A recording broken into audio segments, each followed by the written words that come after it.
Hmm.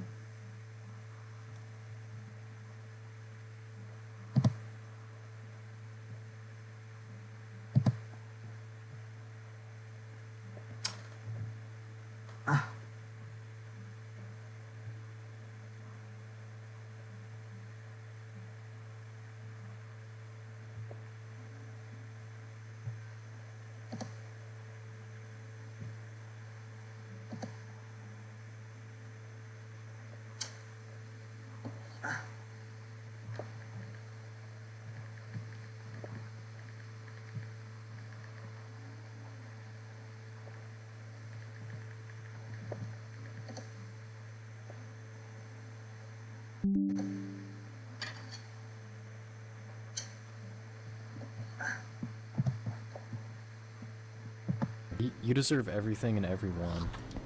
Oh, wow. Give me the coffee. Oh, now you want the coffee? Alright. Sorry, I'm really trying to give you the coffee. I promise you, I'm trying to give you the coffee. Take the fucking okay, have the butter. Have the rice. Oh, I have to... Never mind, sorry about that. Give me the butter. The butter. Alright, there you go. Is that good? Give me the rice. The rice. Okay, there you go. There you go. Alright. You have a great day, little guy. I love my job. Hamburger. Hamburger. Soda. Soda. Oh, he's back. Oh, look at him. God, he's so beautiful. Come on in. Come on. Come in. I'm very hungry. Yeah. Come get you some Give me grub. the salt. The salt? What if I don't give you that? No, I don't want that. Oh. Give me the No. salt. No, I don't want that. Give me the salt. There you go. Is that good? Give me the chicken. The chicken? We don't have any fucking chicken, dude. Oh, never mind. Chicken. Chicken. How do I give it to him? I don't think they're even what. Dude, I don't know how to give you your chicken, man. I'm sorry. Decoder can be used to decode distorted audio. The chicken. The chicken? Dude, I don't. Chicken. Chicken. Do it again. Chicken. Why does he say it like that? Dude, I can't help you. I'm sorry. Used to review hidden brighten the room temporarily. Dude, I don't have chicken. I don't. I'm sorry. Chicken. Chicken. Chicken. Chicken. Fish. Fish. Fish? What is he? He's so awkward. Okay, I'm gonna leave and rejoin. Hold on. Okay, we're back. We're back AF. Bread. I'm very hungry. Oh. Burger. Give me the Hamburger. rice. Hamburger. Wait, what'd you want? The rice? There you go. Mmm. Give me the chicken. Okay. There you go. Give me the noodles. Okay. Give me the juice. The juice. There you go, buddy. I like this game. I really like this game. You have a good day, sir. Coffee. What the hell? Oh, there he is. Aw. I'm very Oh, hungry. he's so precious. Look at him. Give me the noodles. The noodles? Alright. There you go. Give me the chicken. The chicken. There you go. Butter? Give me Okay. Yep. Let me say that again. the butter. The butter. There you go. Is that yummy? Don't say another word. There you go.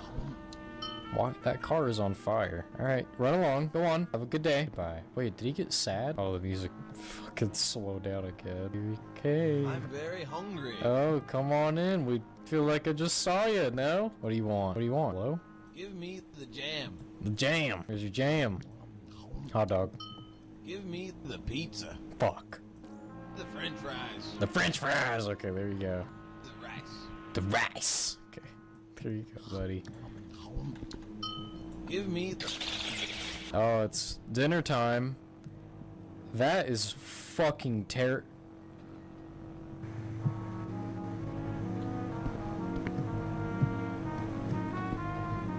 What? Not like I'm that. very hungry. Oh.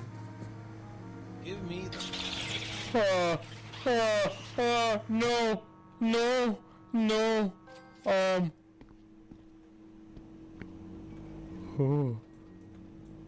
What do you want? The chicken. The chicken. I don't. Oh, there it is. Chicken. There you go. Give me the water. The water. There you go. No, I don't. Oh, sorry. Give me the Sorry. cheese. The cheese. Here. Wait, my fish is gone. Give me the hamburger. Oh, okay. We're good. Okay, the hamburger. There you go, buddy. Give me the. Fucking shit.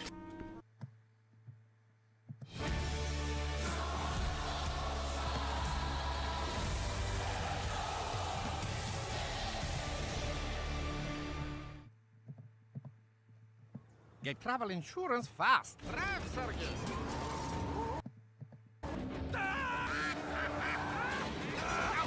Travel with confidence on your next holiday. Buy travel insurance. Fucking shit. Okay, how about we shut this? Let's. Oh, okay. No, wide open for you. Come on I'm in, very hungry. dude. I'm running out of food here. All right, what can I get you? Give me the One more time. eggs. Eggs. Are those eggs? I think it's like a I think it's a sandwich. Those are eggs. There you go. Give me the pizza. The pizza. I don't- No, I didn't mean to. Give me the Fucking pizza. asshole. Fuck you. Almost done? Okay, yeah.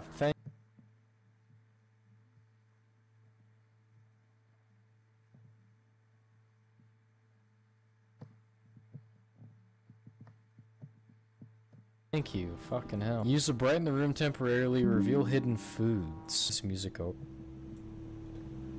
Dude. Okay, yeah, the music. Wait, he's big. I'm very hungry. Oh my god, he's getting bigger. Dude, wait, is he getting bigger? Dude, I cannot fucking tell. Alright, what can I get you? The chicken. The chicken. Give me the rice. The rice. He's definitely getting bigger. I'm not. Look, he's an entire pumpkin now. Oh! Oh, he's gonna eat them. Y'all might want to fucking leave. I'm Oh. very hungry. Oh no. Oh no. Okay. How can I help? Give me the butter. The butter? Give me the butter. The butter? Give me the butter.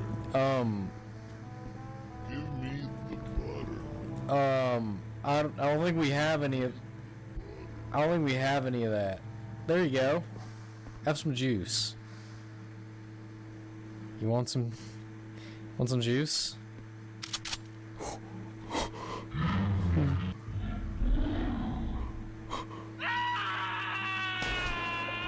You just. Oh my god! Okay, yeah, you can have. Oh. He fucking killed me. God damn it. Alright. The incident. Beat the game normally. Beat the game without getting any food incorrect. Getting more food incorrect than correct. Perfection. Wait, okay, is that like the good ending? Okay, I think that was the last one. Are we gonna get the fucking good ending now? He's so big. I hate how he just kind of looks I'm at very you hungry. for a little bit. Okay, no, this must be the last one. Okay, fucking hell. That was terrible. What the fuck? Never coming back here.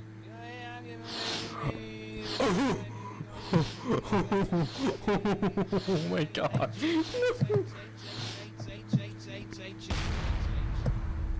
Oh, my fucking restaurant. Alright, well, that was the Hungry Pumpkin incident. I actually really like that game. That was fun. If you want to try and get the bad ending where you get all that shit wrong, go ahead and click on the link in the video in the chicken, the butter.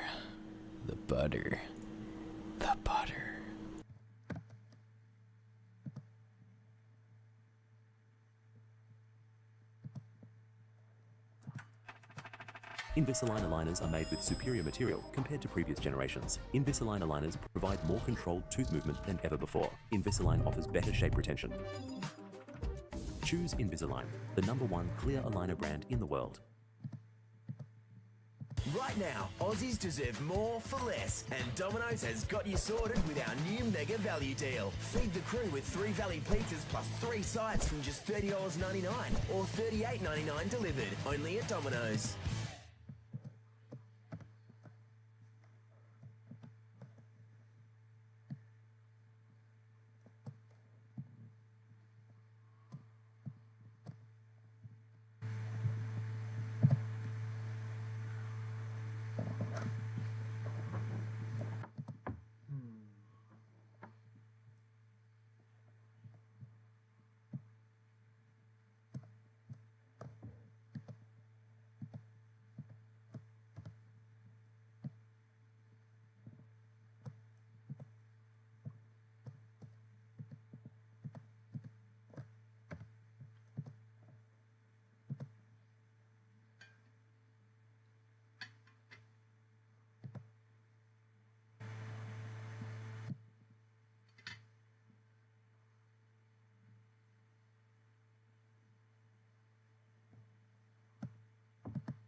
Hello, everybody. Dude, I forgot I don't edit these videos, so now you're gonna see me like hit the start record, whatever. Hello, it's day 365. Oh my God, guys! Wow, we did it. Wow. Okay. Yep. Crazy. Sorry if you're expecting some kind of fucking finale. There's not a finale because this isn't the last video. Oh wow, I'm gonna make. It's not a countdown, you know. We're going up and up and up. I'm not going anywhere. I'm gonna keep uploading every day. But this did start out with just I'm gonna try and upload every day for a year, because of reasons. If you have any other questions for me, just let me know in the comments down below. If there's a lot of questions, I'll just make a fucking video. But yeah. So let's get into it. Let's finish this shit off, dude. Vaporwave Plaza, my favorite goddamn game on this website. Yeah, so thank God everyone picked Suffering. Wait, that's not gonna make any sense. Okay, Eternal Wandering, Eternal Suffering. Everyone picked Suffering, which is good, because that's what I was gonna pick. I'll just be honest. Even if all of you said Wandering, I probably would have picked Suffering anyway. But yeah, hey, I'm glad we're all like-minded, you know? That's why I wanted to do it. I kind of just wanted to see, like, hey, where's everyone at? But yeah, kind of as like a celebratory one-year thing, at the end of this video, I'll do like a really short, like, setup tour, I think. I think it'd be funny. I could show you guys how fucked up this setup is that I've been using for, actually, it's pretty... I've been changing it throughout the year. My second monitor has been a variety of things, and I think what it is now is it's my favorite that thing it's ever been. Well, it has been normal monitor once. Okay, I'll explain it more at the end of the video. There's this dude you talk to. We already fucking talked to him. He's basically like, okay, you can either become one with me and eternally suffer, or you can eternally wander. And like we fucked up bad, and he's like, okay, yeah, you can forget your guilt and everything, or you can like suffer forever. But whatever, dude. Oh yeah, about that playlist. Yeah,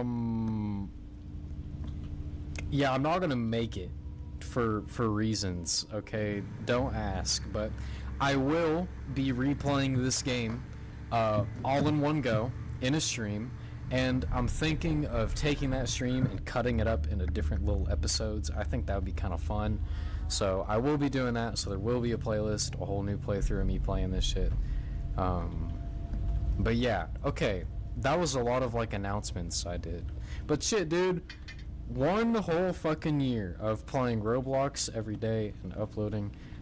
It was really fun. Like, it has been like such a privilege to be able to, I don't know, entertain people, I guess. Like, just kind of knowing that, like, someone laughed or smiled every day, almost, I hope. That's a nice feeling, you know? Like, it kind of feels like, Okay, no. See now. Never mind. Okay, eternally suffer, guys. We're gonna eternally suffer. Become one with the dimensional God. Here we go. Here we go, guys. Did you pick the good ending? We're about to find out. I already know because I played this game a lot. When I woke up, my brain felt like it was about to split. For a moment, I felt as if something very, very horrible had happened. I couldn't remember what I dreamt last night.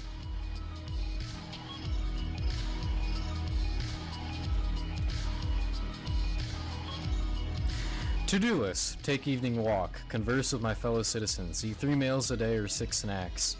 Help someone in need if possible. Check balance and investments. Take a midnight walk. Ask front desk for bed sheets. Work out, maybe sometime later. Take a shower, but in the rain. Go shopping. Walk around, go to a few stores. Walk into some buildings. Do some running. Talk to someone interesting. Look at advertisements. Consume. Embrace capitalism. So, you might be very confused right now if you've kept up with everything that's been happening in this game. So, my take on it is the Dimensional God was like, hey, he chose to face his guilt, and he chose to admit he fucked up. So he did us a solid, made us forget it, and set us free. I think that's what happened.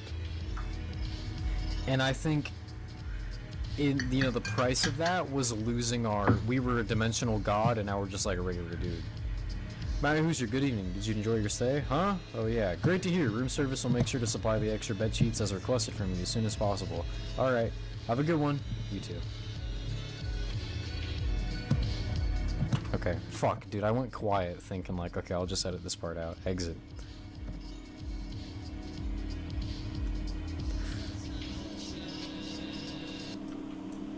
Vaporwave Plaza Reborn. Chapter 3, Act 1. We did it. This is the end of the game for now.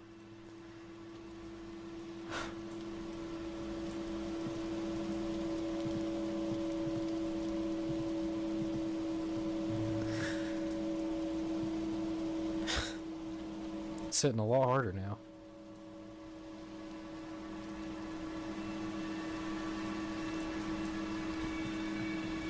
Homelessness is so dumb.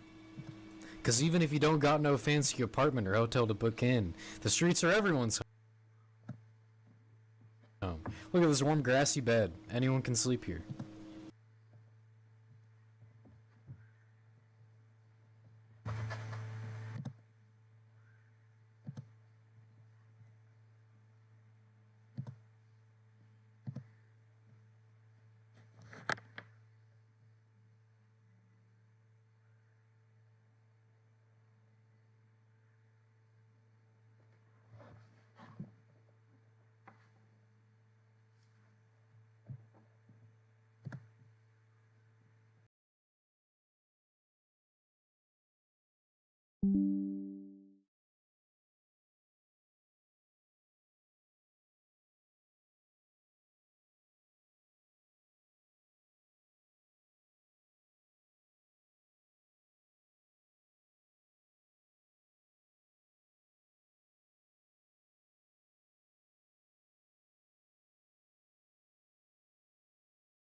If any of these other homeless chumps were wiser, they'd realize that they could be just like me, utilizing these spaces than starve in the sewers or in some cold alleyway. Oh, for sure. Hell, if you're looking for save some cash, come sleep here, alright? Trust me, it's awesome. Get away from me, get away from me, get away from me! You got it.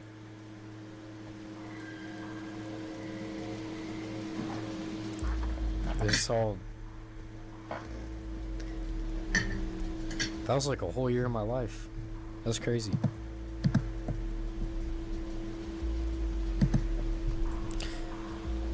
Vaporwave Plaza is far from over. Stay tuned for more. Join the server under social links to get updates, and thank you for playing my game. Vaporwave Plaza is not a game for everyone, based on something that's more abstract than what you would find on the surface of Vaporwave. Vaporwave Plaza is an independent project started with little to no experience in game developing that has been going on since 2017. As you progress, you may notice some changes of style and atmosphere. The further you dive into this game, the more confusing it will become. The aesthetics represented in this game are those of most niche and obscure styles of Vaporwave. Vaporwave Plaza utilizes strong audio reverberation, which may unintentionally sound like static if you don't use higher-end headphones or speakers. VP is best to experience it with EC. Enjoy. Your donations help me far away. Stay tuned for Chapter 3 Act 1's release.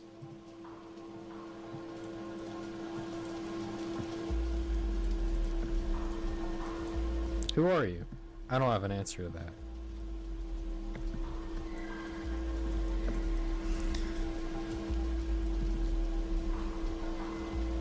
Sorry, I'm keeping on quiet. I really don't know what to do anymore. Everything feels boring. I can't even get a job. Maybe I can be encouraged to do something for once again. For now, I'm just stuck stargazing. Real as fuck. I love looking at palm trees, man. Me too. They're shiny. Dude, I don't know. They're like the exact opposite. I can't talk to this guy.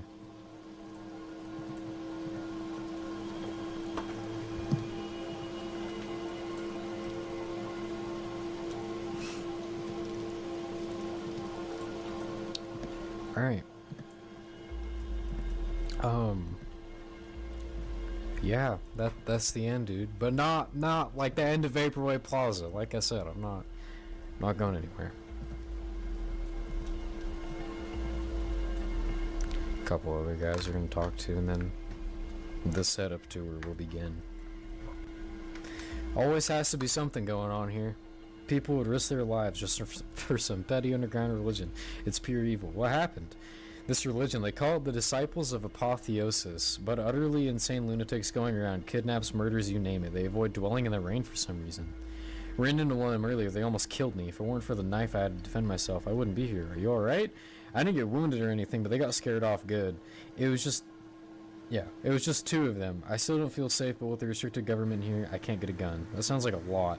I'd have to resort to getting one from a black market dealer. Listen, kid, if anyone sketchy approaches you and begins talking about the rain and some weird stuff, better run quick. You stay safe out there. Huh. You need something? Well, no, sorry.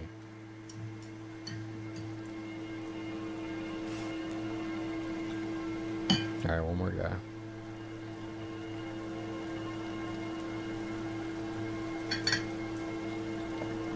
It feels so long since the last time I felt alive.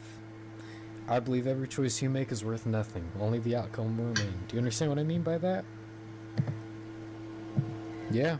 No. I mean, I get that, but the choices you make determine that outcome too. I understand you. I guess your people here aren't fools. What if I say no? We're all on the same wavelength that is life. May the inevitable come to take you soon. Okay. For sure. Dude, every time I think I'm done talking to people, someone just shows up. My, isn't it rainy? I can't imagine basking in this weather all day. Quite detestable. Yo. Didn't he say to run from this dude? The religious plastics in the air. Tragic, I assume. Okay, yeah, that's cool, man. Wow.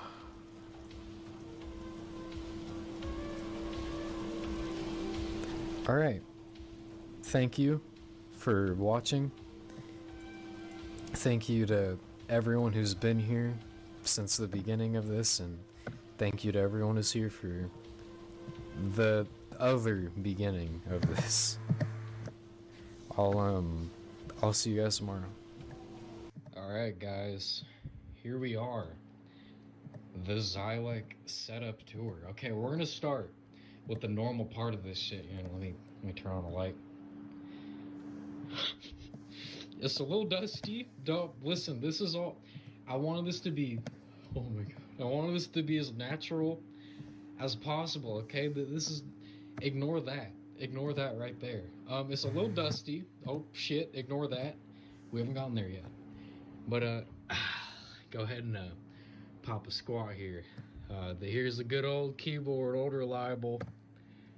It's been through some things, but it works. This mouse, I mean, just fucking look at it. I've had this since what, 2018, I think. And hey, it still fucking works. So shout out Red Dragon, not sponsored. We got the Reese's peanut butter cups that have been there unopened on my desk for probably a month. And then we got this. If you know, you know. We got Blastoise. We got fucking Led Zeppelin right there. We got a Pikmin, a Chicken Nugget, Iron Maiden. I don't know if this counts as the Slayer right there. Headset, guitar picks that I keep on top of my... Oh, this thing's kind of cool. Wait, hold on. Look at that. It's like a little amp, and it's got like my favorite picks in there. Alright. Here's my second monitor. It's it's a plasma TV from I think this model was in a 2011, I think, because the picture I saw, this thing wasn't there yet. Like, it was only there I don't know when, but 2011's my guess. I've had this for a long time. Well, my family has had it for a long time. And then we got this guy. I kind of just put them there. Oh, and the screensaver, it's from this game called Parapedia. It's a really cool game on Steam. I highly recommend. And then yeah, I think that's it. I mean, the rest of this shit over here, that's my beanie. And then yeah, it's really fucking dirty. I haven't cleaned this shit in a while, but there you go. Oh, this is what it looks like without the screensaver. This is a rain meter thing. So like I got like the time right there. I got the news right there. I got quotes right there. I got Spotify right there. Like yeah, there we go. That's a vaporwave. It's funny because we just played Vaporwave Plaza. I'm gonna turn this off now. Oh my fucking god. Oh. Okay. Flashing lights warning, guys. Anyway. Wait, why am I like playing music right now? I don't need to do that. Okay. But yeah, that's from Parapedia. This is another scene in the game. The people in the club, you know, getting lit, whatever the fuck. This shit, I don't really like, I don't actually use it practically. I just think it looks kind of cool, but it like kind of doxes me a little bit. Got what GPU and CPU I'm using right there. And those are my cores for my CPU, I think. Or my I don't fucking know. This is the main screen. Fucking big ass monitor. I've had this for years. It's awesome. Yeah, my desktop's kind of dirty. Well, not dirty, just messy. I don't know.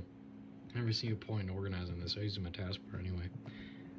Oh yeah, a lot of you are asking what this taskbar is. Yeah, so basically I got it from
Frozen Fanta Lemon, only at Macca's.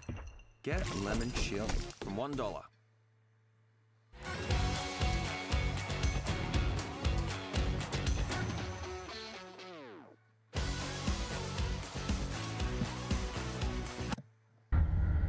Whoa, March 6th. Damn! Dude, this is like in the future. 3,625 at 2:26 a.m. Welcome to the Void. Warning, this game contains flashing lights and a dark story. Oh my god, oh my god. Kanye West is in this game, guys. Trigger warning. The darkness here is not merely the absence of light, but something ancient and alive. Those who came before us left warnings etched into the very fabric of reality. Survival requires more than strength. It demands understanding of what lurks beyond. You're not the first to seek refuge here, and you will not be the last. Okay. What the fuck? What about... Okay, I'm not liking how do not wear... I swear to God, this is looking like a little something. This is looking like a little something. If you know, you know. I can't see anything. Dude, you're kind of lying right now. I kind of can. Wanted, Vastdinal, assault, $1,000 reward. Right, new objective, guys. Give me another year, and this is what we're gonna do. It made no sense. What the fuck am I talking about? Do I just keep walking? I need a pair of glasses, I think. It's really blurry. What was that? Who made him killer? I hate him. I don't want to be his vessel. There's a lot more I could have explored, but I just don't care that much yet. Hello? Hey, little guy. Hey, little buddy. What is that? Who's this little guy? None of this was his fault. Dude, what the fuck are you talking about? Whoa. I can barely breathe. Dude, yes you can, believe. The humans are hunting me. These people with their weapons, but that's not a... Oh, god damn, it's getting fucking loud. Okay, well that was cool. I'm gonna go down here now. Actually, no, I'm not. I'm a liar. I'm gonna see what's over to the left. Okay, a lot more fucking nothing. Oh, there's another person. This is the shop. Okay. You can buy stuff here. No. Oh, really? Yeah. Dude, that's like what a shop is, I think. Okay, what are you selling? Gonna be Robux, isn't it? Yep, it is. Okay, here we go. Portal to more game? Nope. Can't go there yet. Alright, what about in here? A little cage. Oh, there is no roof to this house. Dude, this is like a platformer. Where's the Noli? Dude, how the fuck am I supposed to know? How do I get out of here? Oh, same way I came. Dude, I'm not very bright. Okay, well I guess I am going back down here. I have a bad feeling this music is copyright. There's a man singing right there. I'm just gonna act like nothing's happening, right? Okay, we got stairs. Dude, why do I jump like that? What the hell? Yeah, this is the most fun I've had in this game. It's so dark here. Dude, it really isn't. Dude, this is so much fun. Look at me go. Alright, I've had enough. So is this like a showcase game where you just kind of like walk around and look at the color purple? What is that thing? Can I touch it? Lantern. Come here, boy. Come here, boy. Oh, I can't do shit. Okay. Alright, cool. Well, I'm glad I came up here. That was a enlightening experience. I'm being a sarcastic little bitch right now. I'm sorry, guys. I got a lot of attitude today. A book? Where do I go? Dude, that's what I'm saying. Okay, I might be a fucking gamer right now. Hold on. I swear to God. Fucking go, idiot! Okay, I'm not a gamer. I'm actually just not. I'm not anything. I'm nothing. Come on, dude. A simple fucking concept. Just jump on the Alright, I give up. You win. No, you're right. My fault. I'm walking like I own that shit. Look at me go. Oh! I didn't see this. Will I ever be free? Okay. Well, my life wasn't really much different before I saw that. Observed by vast... Oh, the fucking developers in this game.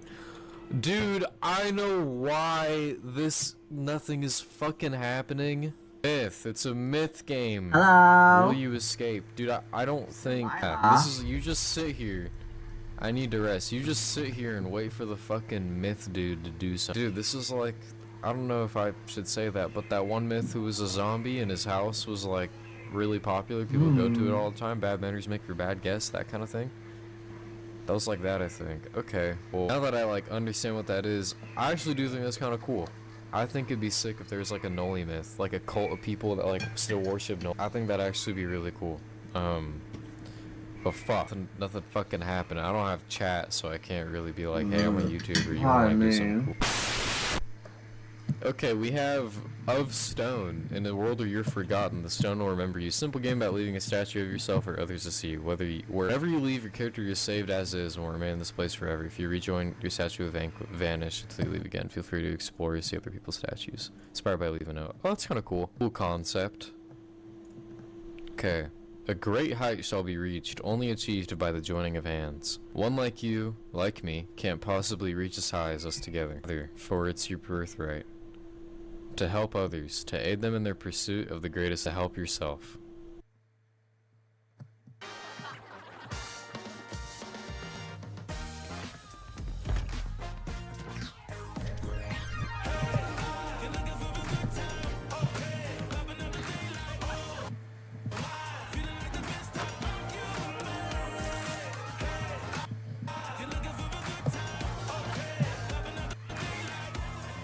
Life's too interesting to make a sip stop.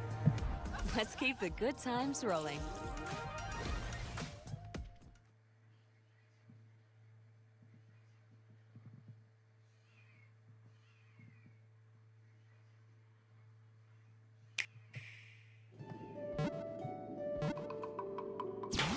Ditto is going on an adventure.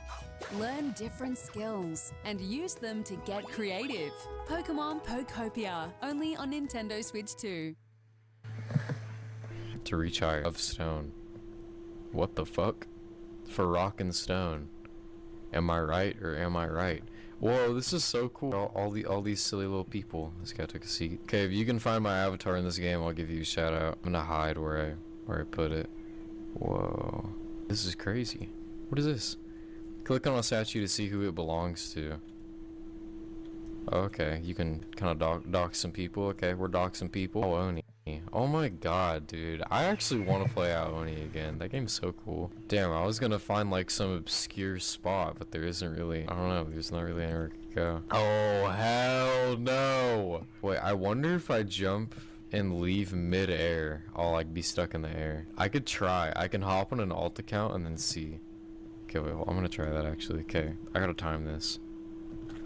Okay, that was pretty good. That was pretty good. Okay, let me go on a different account. All right, here we are. We are here. We are gaming. New Xylek avatar, you guys. I hope you like it. Is this different, or did I just not pay attention at all to where I was? Okay, no, it's the same. No, I'm not in the air. Wait, what? Oh, there's like different servers? I thought it'd be like global. My brother, okay. Wait, that was actually funny. Okay, I'm gonna leave right there. Oh, shit. Huh. So, I'm gonna rejoin, I guess, and try to find the server that I was in. Oh no, I'm just here. There's nothing here. There he is! He's fucking back! Okay, maybe we just need to load in? I don't know. Okay, I'm gonna give it a minute, okay? There is more people, like, spawning in, so I think I just have to wait. I'm thinking it's because I skipped all the text at the start of the game. Okay, yeah, there we go. Some more people now. Eventually, there should be someone on this dude's head, and then me in midair, but we'll see how well that worked out. That's fucking scary. It's fucking Sans. Guy 100% knew what the fuck he was doing. Okay, I tried to kind of like get it all out of my rendering distance. I'm gonna go back now and see if it's different. I don't think so. Yeah, okay. So, unless it's just taking a very long time to load in, I'm not seeing anything different. But if you, well, I kind of showed y'all where I put my avatar, but shit, if it's not here, it's somewhere. Yeah, dude, it doesn't feel right doing my outro with this avatar. Hold on. Okay, everybody. Well, I hope you enjoyed today's video. If you did, go ahead and leave a like or some shit. I'll see you guys tomorrow. I'm gonna play Minesweeper now.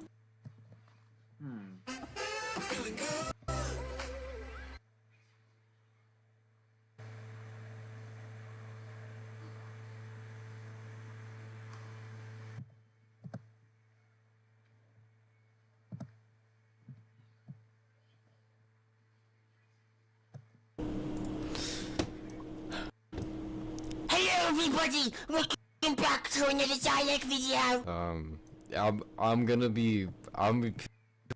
I just want to play Minesweeper. Alright, well, that's what I would have did. That's what I would have did. And then that right there, that's what I would have did. Okay. Got ourselves a little prankster gangster right here. Hope they immediately left the fucking game, I think. Okay, cool. We're soloing this shit now. Alright, guys.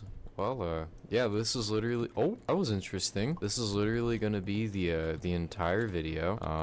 You may be asking why, you may be asking how, but, oh my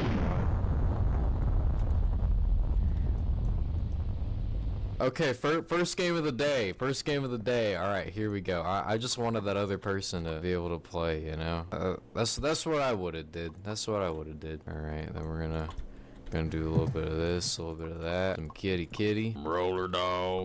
Kitty. Dude, I don't know what to talk about. I feel like the fucking, like, CSGO, like, Surf Swap Tuber thing, but I'm doing it on, like, Roblox. Oh, almost fucked up again, guys. Don't be like me. Okay, we're gaming a little bit. Please be a 1. Okay, I'll just go fucking kill myself. Yeah, no, I'm good. I'm not doing any of that. Okay, got a 1, and we're fucked again. Okay. All right. Well, this is going well. Okay, we're gonna take our chances here. We're gonna go right there. Oh, come on. What are the fucking odds? Holy shit.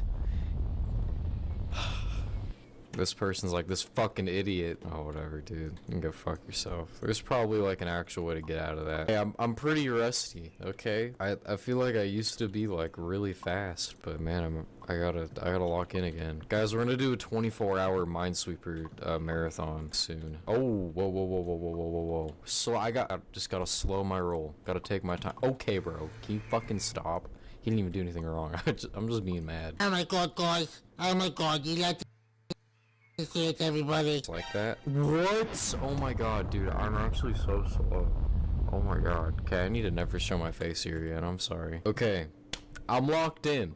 I'm locked in now. I'm awake. I'm awake. I am present. I am here. I'm ready.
I'm ready to sweep, guys. I said I was ready, but oh my god, sorry. We got some waiting. Gotta wait a little bit, you know. Yeah, that's what I would have did. Yeah, I would have did that too. Yeah, that's what I would have did. Yeah. Oh, Oh, yeah, that's what I would have did. Yeah, and then that's a mine, yeah. Guys, leave a like for more Minesweeper commentary. Dude, this is funny. I don't know why I'm making a video on this. They all fucked now? Oh, I think they are. Yeah, that's what I would have did. I gotta stop saying that. It's not funny anymore. Okay, what are the odds you get this one wrong, right? I would just go right there. See, that did nothing for him. Okay, my bad. Okay, I'm bet it's either, okay, go here. Go here now. You just gotta trust me. You just gotta trust me. You just gotta go here now. You just gotta trust me. Yeah, this is safe. Okay, no, right there and there. There you go. They're gonna be like, whoa, this guy's so smart. All intentional. Wait, I should've like helped him fail so I could play the game. No, that's evil. That's some like evil-minded, selfish shit. Oh no. No. Oh no! That's not what I would've did. That's not. Oh no, he left the game. Dude, I feel bad. I feel bad for people that lose 50-50s and feel like it's their fault. But like I guess it kinda is, but I'm on my phone. Okay, I'm locked in. Guys, I'm ready. I'm ready. I think I'm ready for the championship. Oh, that was, see, we're making moves. We're making fucking moves right now. Okay, dude, this game is really hard right now. I don't know why. Yeah, so this is bad. I don't want to leave it for the end of the game, but at the same time, like, alright, yeah. Sorry, hey, I tried. Okay, it's better we got that over with than do all that work for nothing. You know what I'm saying? Comment down below if you know what I'm saying. Okay, I'm actually locked in now.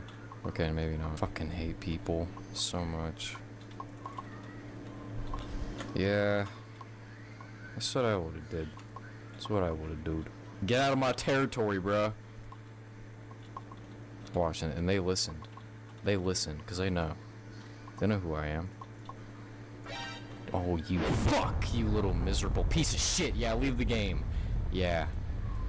Minesweeper helper, he's got fucking 1,200 wins. Oh my god. That's actually really funny. Minesweeper helper. Oh my god, there's no way. Dude, you're not helping anybody right now. 1,200 wins for what? That's like hundreds of hours of your life for fucking nothing at all. That was really mean. Kidding. Okay, oh my god, bro. Minesweeper helper. Yeah, leave the game. Oh my god. Minesweeper sabotager. Is that a word, sabotager? Oh my god, dude, I almost fucking destroyed everything I ever loved and cared about. Please be a 1. I hate you, bro. Okay.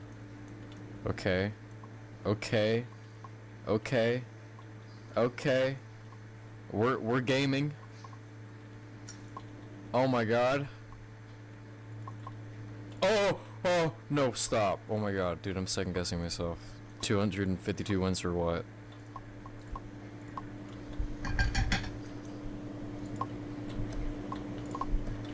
Whoa. What kind of hickory dickory are you up to right now, dude? Dude, I don't know if I just said something really bad, or if I just, like, said something, like, kind of beautiful.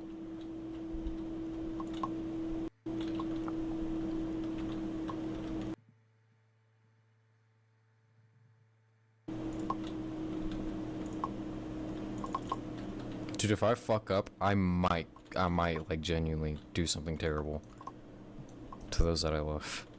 3, 2, oh my god. Oh, no. Okay, 4. We're good. We're chilling. Chilling like, fuck! Chilling like villains, if you will. Okay, we're gonna do that. We got the dub. We just got the dub. Okay, did I do better than the person with 300 more wins than I did? That's all I care about. Oh, we did. Oh my fucking god, you love to see it. You absolutely love to see that shit. Okay, uno mas. That's all I like to say. Dude, I'm like so confused right now. Whoa. I need to slow my roll. Okay. Roll has been slowed. Okay. Oh no. Oh, that's bad. Yeah, I'm sorry. Now listen, man. Like I said, it's better just get it over with. Just get it over with. As I like to say. Well, shit. I suddenly just don't want to play the fucking game anymore. So think about it. There's 2 here. It's gotta be like that. Okay. Oh my god. Okay. Alright, yeah. That was a fun game. Yeah, dude, that was fun. Dude, I think this is a sign to pack it up. Pack it up, as the kids would say. Time to pack it up, OG. Pack it up, little bro. I'm leaving the fucking game. I'm done. I'm done with this shit. Alright, well, I hope you enjoyed the video. If you did, go ahead and smash the like! And, yeah, I'll see you guys, I'll see you guys in, like, 24 hours.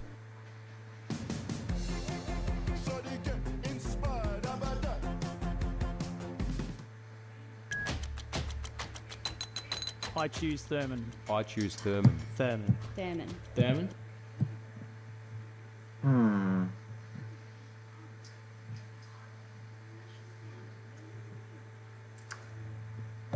I guess I could, like, listen to some Pillar Chase Iceberg.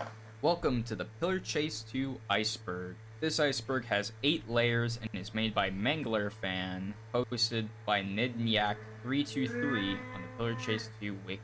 Before I start, you probably already know what an iceberg chart is and videos about it, but for those who don't know what Pillar Chase is, it's an asymmetrical Roblox horror game where you and other players try to survive from a monster. If you know Dead by Daylight, basically like that, just with popular fictional characters like MX and the Ink Demon. Now, someone has already done a video about this, but it's in Spanish and old. Now, this is recorded on the latest version of Pillar Chase 2 before the recode, so I won't be mentioning it much. One last thing is I might not be able to find information on a certain entry, or I don't know what an entry is referring to. So if you know what an entry is referring to, then make sure you comment it down below. That way I can make a pinned comment explaining the entry that I didn't get to explain. Anyways, time to start the Pillar Chase 2 Iceberg.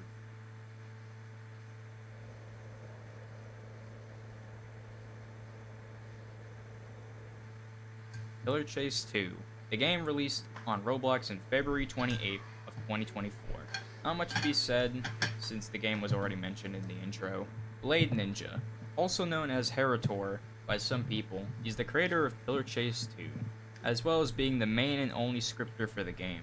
He made some other games before Pillar Chase 2, but those will be explained on the later entries. The wiki states that he has a catchphrase being, "I need to get the hay out of here." The reason is because his Roblox avatar is a horse with a business suit. YouTubers. There's many YouTubers that make content on Pillar Chase 2. To name some are Nyx, Philly Pop Games, Clumsy Fumble, and Rager. Unofficial Reddit. There's an unofficial Pillar Chase 2 subreddit where fans of the game go to post all stuff about Pillar Chase 2. Monsters. There are 16 monsters in the game and 3 removed monsters. Your main objective as a monster is to kill every survivor before the time hits 0, all the while using your abilities to locate or kill survivors easier and faster. Maps. There are 14 maps in the game and 3 removed maps. Some maps are based on other game franchises like Baldi's Basics and Sonic.exe. EC2 Wiki. There's a Pillar Chase 2 wiki, and it's where I'll be getting most of the information for this iceberg. Reworks. Some monsters got reworks to make them better, like new abilities. For example, Vapor got reworked to be fun and less annoying to play as. Survivors and items. The survivor role is what you will mostly be playing as in this game, as well as items to help you in surviving. The survivor's main objective is to survive from the monster until the timer hits 0, all the while doing tasks around the map to decrease the time. They are able to find and pick up items around the map to help them survive. There are 6 items and 2 removed items, like for example a flashlight to help you see better in a map, and a medkit to heal you if you're low on HP. You can also just buy any item you want from the shop located downstairs in the lobby. Once buying an item from the shop, it will be given to you at the start of the round, and afterwards you need to buy it again if you want to use it for the next round. Skins and cosmetics. There are 312 monster skins, not including the level skins. There are only 2 item skins, not including the level skins, which are RGB and Infinity for the Doom's Gauntlet. Also, with any ancient monster skin, you are able to recolor certain parts of their body. The devs. The developers of Pillar Chase 2 are Blade Ninja, Phoenix Finch, Bowser Sun 21, Razmaniza, Marvin, Browser, MadFad the Great, Cumbiv, Rentos, and Demo Pirate Drunk. Updates. It's just referring to the game's updates, like the Easter 2025 update. Upcoming monsters. There are 12 upcoming monsters in Pillar Chase 2. Since the game's getting a recode, they probably won't come out for a while until all current Pillar Chase 2 monsters get into the recode. Redesigned monster.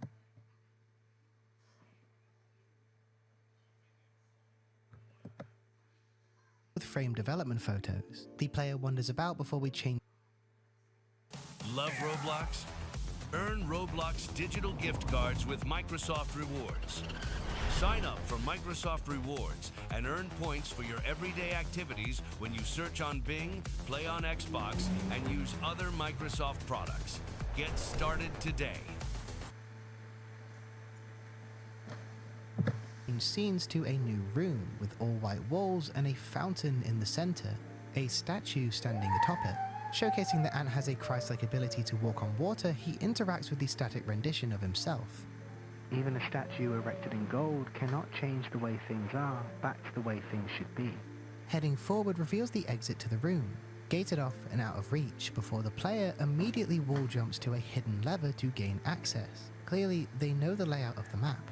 Heading out, they walk into a long hallway, the music now gone and a statue standing in Ant's way.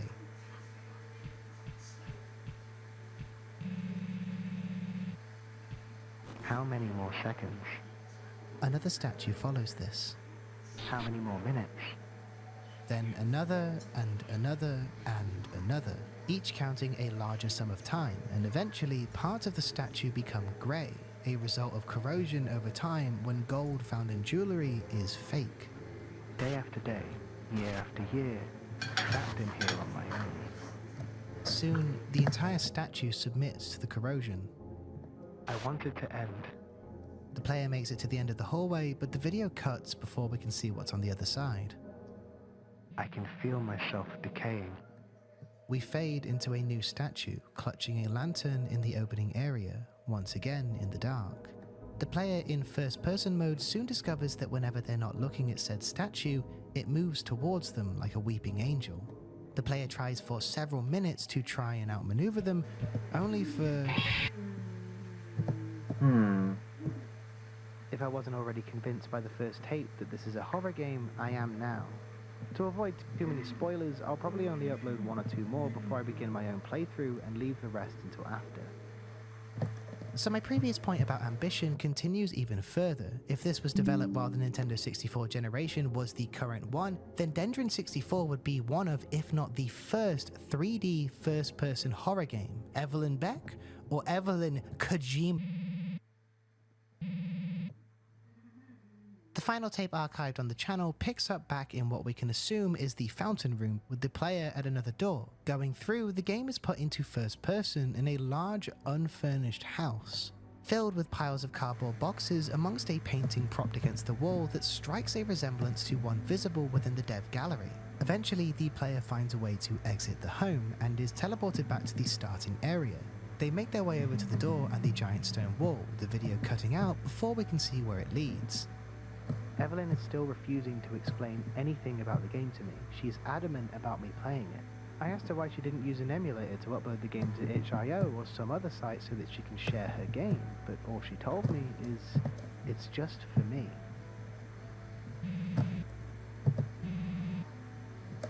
Heading to the first installment of Nick's playthrough of the game, we see an immediate increase in not only the visual clarity, but also of the length and density of the video contents. We also have text at the top of the screen edited in post by Nick in lieu of audio commentary, as he has no microphone. You know, I guess not all of us can be as prepared as Paul. Hopefully he's not being a total amateur and still made sure to record this in a car. Why would I be in a car? He notes that despite this being his first time playing, there is already a created save file, File 3. This is something that dates back through all of the old tapes as well. Whatever's on this file has been sitting here for a long time. After playing through the tutorial and getting his bearings, Nick starts a new game, which triggers a line of text. My second greatest fear is of being alone. There are a number of differences between the version of the game that Nick has and the build shown off in Evelyn's tapes, such as the door in the stone wall now being caged off, having a golden statue of a fox atop it and needing 3 levers to be operated for the door to become accessible. Nick notes that the statue looks like a character from the concept art, and it turns out that Nick has an Instagram related to Dendron in addition to the YouTube channel, and on there is some concept art from Evelyn. One piece of which reveals this character to be Mayor Foxbridge, giving us a name and a face to this newfound imprisonment. Eventually he finds all the levers and unlocks the way forward, but instead of progressing, he instead decides he's bothered that a corner of the map is blocked off from him. Giving into this raging ADHD level distraction, Nick jumps about until he's able to get to this area of the map, finding another Mayor Foxbridge cage and another cabin. Stuck onto the cage is a note. Nick seems to think that this is just a glitch, but you and I, we know different. We have the rotten brains required to know that this is a flippin' epic ARG code. But what kind of ARG code? Beta 64? No. Binary? Hex code? None of the above. Instead, it's a custom cipher that takes some actual thought to figure out and decode. Shit. Well, have no fear, as our good friend and actually smart person Detective Fox did the 8D chess move of creating an entire code breaker just for the secret codes within Dendron 64. Because there's gonna be a lot of them. So now, thanks to her, we can actually figure out that this says the silence. I don't know if that was worth it. Heading into the cabin, it's revealed to be the location of the dev gallery. And unlike the tapes, Nick actually interacts with the framed photos, giving us some info on the behind the scenes of Dendron, all of which seem to be written by Evelyn. The protagonist of Dendron is based on a character I created as a child named Ash. Originally, the protagonist of Dendron was going to be a hedgehog named Solace. I started working on the game when I was only 17.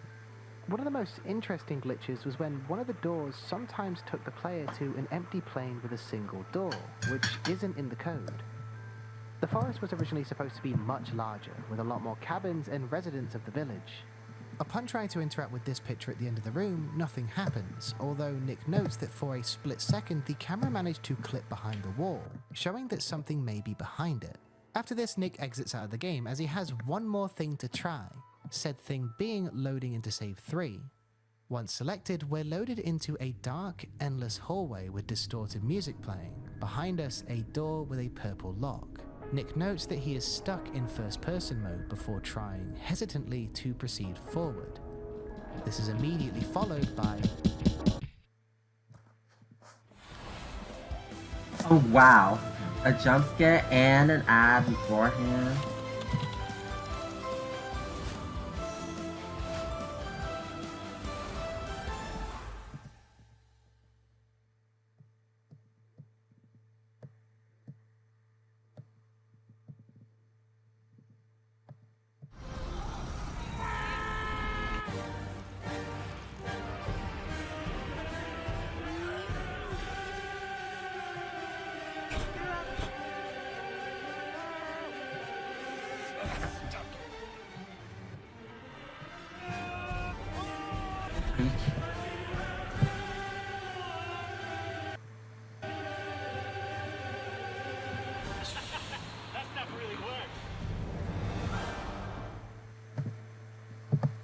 This ends the video.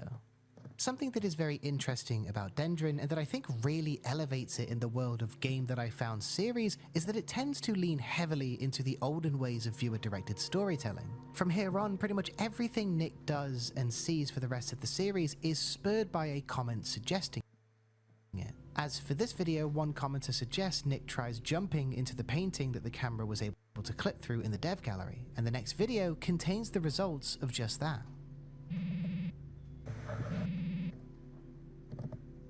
The video opens once again at the start screen and reveals that Nick has been trying everyone's suggestions to no avail, with the description also mentioning that Nick will no longer be adding in post notes at the top of the screen. He says it's so we can experience the game uninterrupted. Lazy bastard. Hopping into the painting reveals a hallway to a door, which then leads to the room with the fountain from the second VHS tape. Following in the tape's footsteps, Nick opens the gate, but before heading through notices that the statue has changed, matching the one seen holding a lamp all the way back in the first tape. Seeing it in better lighting and quality, it's still incredibly difficult to make out what it's supposed to be, until Nick looks away, turning back to see the statue's head rotated to face them. The creature now appears to potentially be a statue of the original protagonist for the game, the hedgehog Solus.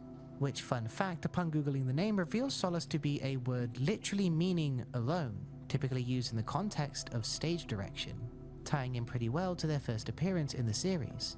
Nick leaves only to be shoved into a pitch black room, first person activated and lantern in hand. He steps forward before quickly coming across a gold statue of Ant, only now heavily aggressive and rapidly gaining on Nick whenever he isn't looking at it. He makes his way through the darkened home, gets jump scared, and then finds a small plushie alone on a bookshelf. Continuing through reveals plush after plush, each one containing more and more strange, disconnected pieces of writing. I was on a train, speeding towards the edge of a cliff. I lay in bed for days, just staring at the ceiling. I knew it was going to happen, and I tried to stop it. I want to start that day all over again. I want to rewind time. This one, upon being collected, seems to momentarily break the game, or at least Nick's recording. It contains multiple hidden messages. The plainly viewable one reads, It felt like a part of me died that... But for a few frames behind it, there is text that reads, It's like an eternal nightmare. This is then replaced with a code that translates to I am hollow. Which is then replaced with yet another code. I miss you, Susie. We get several more minutes of desperate survival, even showing off a hiding mechanic for when the roaming statues are a bit too close for comfort, before Nick finds one last soft toy. I want to undo what...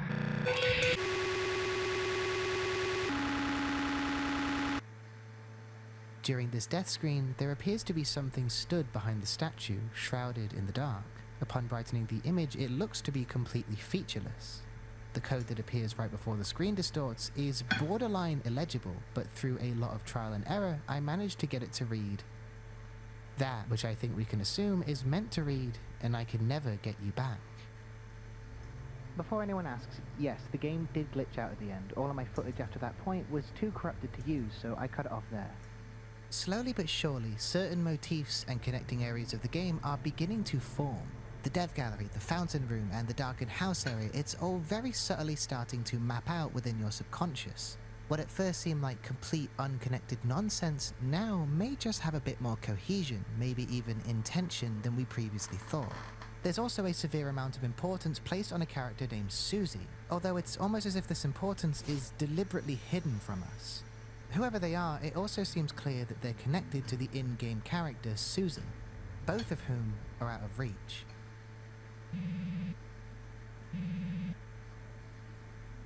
At the beginning of the next session, immediately things are turned on their heads, as the game seems to have changed since its last incident. Featuring a completely different title screen and accompanying music, along with all of Nick's save files having been wiped except for 1 and 3, neither of which Nick claims to have opened. He checks both of these, with save 1 being the starting area and 3 being the dark hallway, with Nick quitting before he can get grabbed by the mystery figure. For whatever reason, maybe wanting to prove that he's not a wimp, Nick decides to load up file 3 for a second time. But instead of the hallway, we're taken to a white void, featuring nothing but a power line. There's no music here, only never-ending gales of wind, cementing just how small you really are. After walking through for a bit, Nick comes across what looks to be a squirrel. We've found Susan. Do you ever just stop and look around your world? The world you've spent so much of your life trapped inside. Look deeper and you'll find the cracks in the code. Anything can slip through if you let it. The code can be rewritten in an instant. Why did you come here?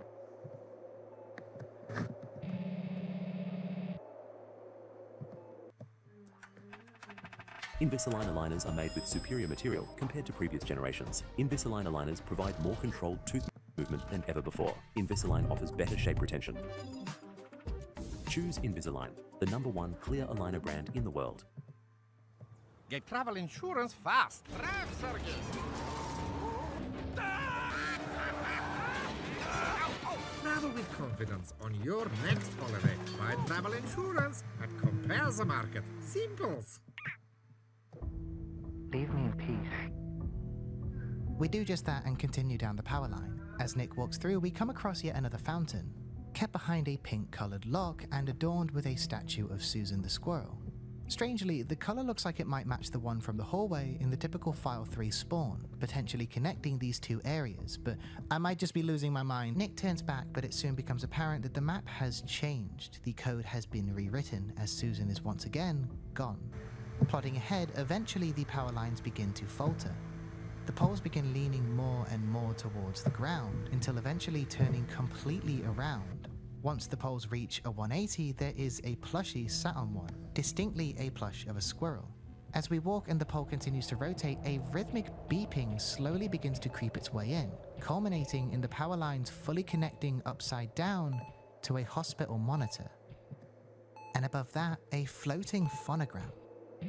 The plaque reads, "Confinement."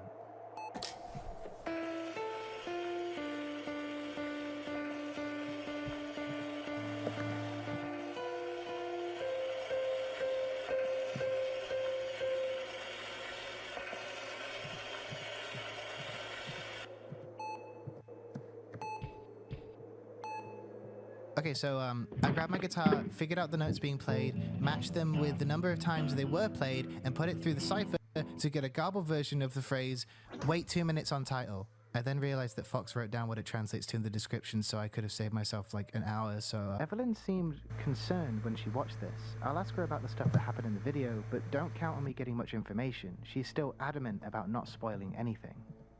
This video features a lot of disconnected anecdotes that will become monumentally important later on, but I think the main thing to take away from it for now are the mentions of seeing past the surface, how the code of the game can change in an instant, which we have already seen in practice in this video, and that we found Susan, or at least we saw her for a moment, with her consistently making mentions of being trapped for a long period of time, something almost every character seems to mention.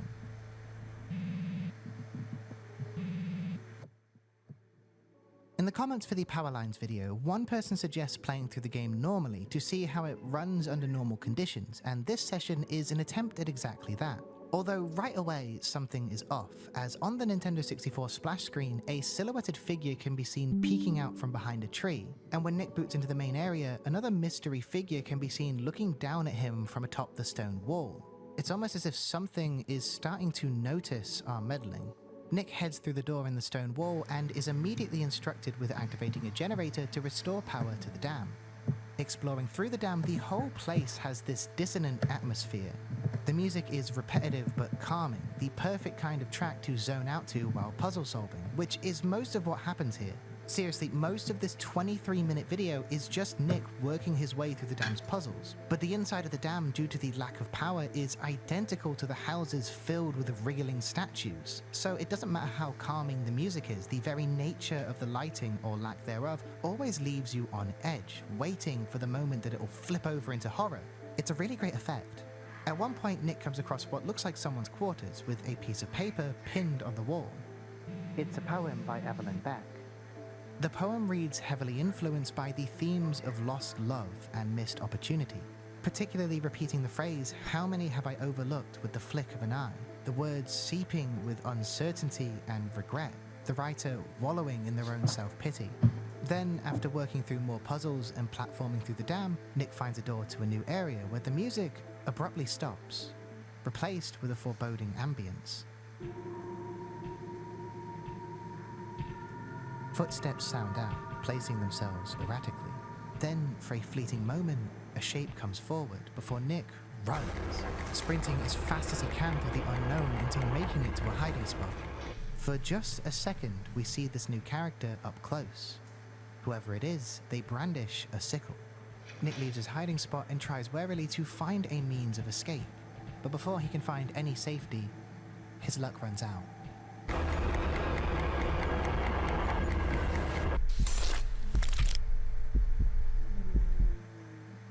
So now we know for sure that Nick's assertion on Dendron being a horror game is 100% correct. Even when being played as intended, the game is designed around scaring you, literally having unavoidable first-person sections more reminiscent of Amnesia: The Dark Descent than anything developed during the Nintendo 64 era, where you're chased down by a battle-scarred wolf with an eye patch and sickle who rips your heart out of your chest cavity. I think I'm starting to see why this didn't make it to retail. The last major thing of note is, of course, the poem. It's a very strange inclusion to an area that under normal circumstances anyone would see playing through Dendron. The writings, while being cryptic enough, have their intention thrown into even further question by being credited specifically to Evelyn Beck. It's essentially like if you found a random book of sorrow-filled writings in Oblivion credited to Todd Howard, and the actual content of the poem do further point in the direction of some kind of event, some moment in time where everything changed for the worse. When paired with the many notes found in the Golden Statues video, it begins to paint a picture. All roads lead back to Susan. But why would someone put all of this into a game meant for retail release? Something thousands of people might play, unless it's not meant for that. If the game was meant for one person and one person only.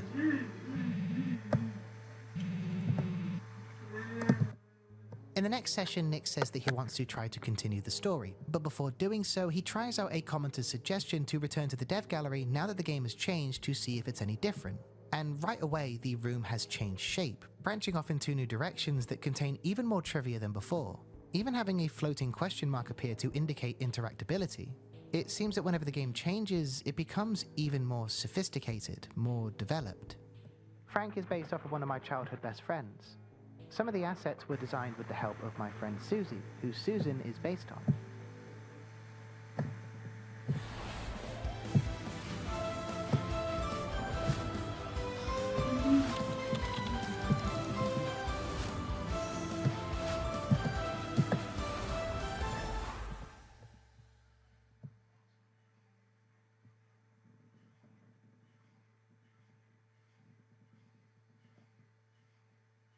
Introducing a breakthrough in sleep technology, the all-new Sealy Posturepedic Acclaim, featuring the most innovative support system that senses and responds, helping to align your body.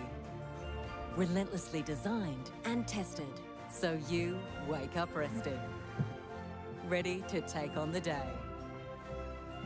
Innovation never felt so good. Sealy Posturepedic Acclaim, in store now.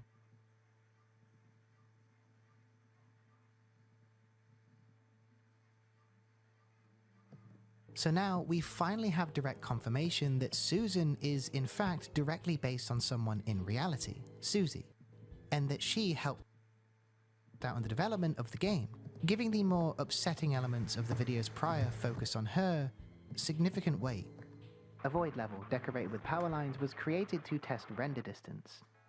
The forest is inspired by the forest next to my childhood house. There are several unused characters, including a badger and a sparrow. Sometimes it's best not to stick around in one location for too long. Having interacted with every new photo, Nick wanders around for a bit aimlessly before hitting pause. While paused, Susan can suddenly be seen, staring at us. Not the player model, but specifically us. He tries pausing again once closer to where she was standing, but Susan is gone just as quickly as she was ever there.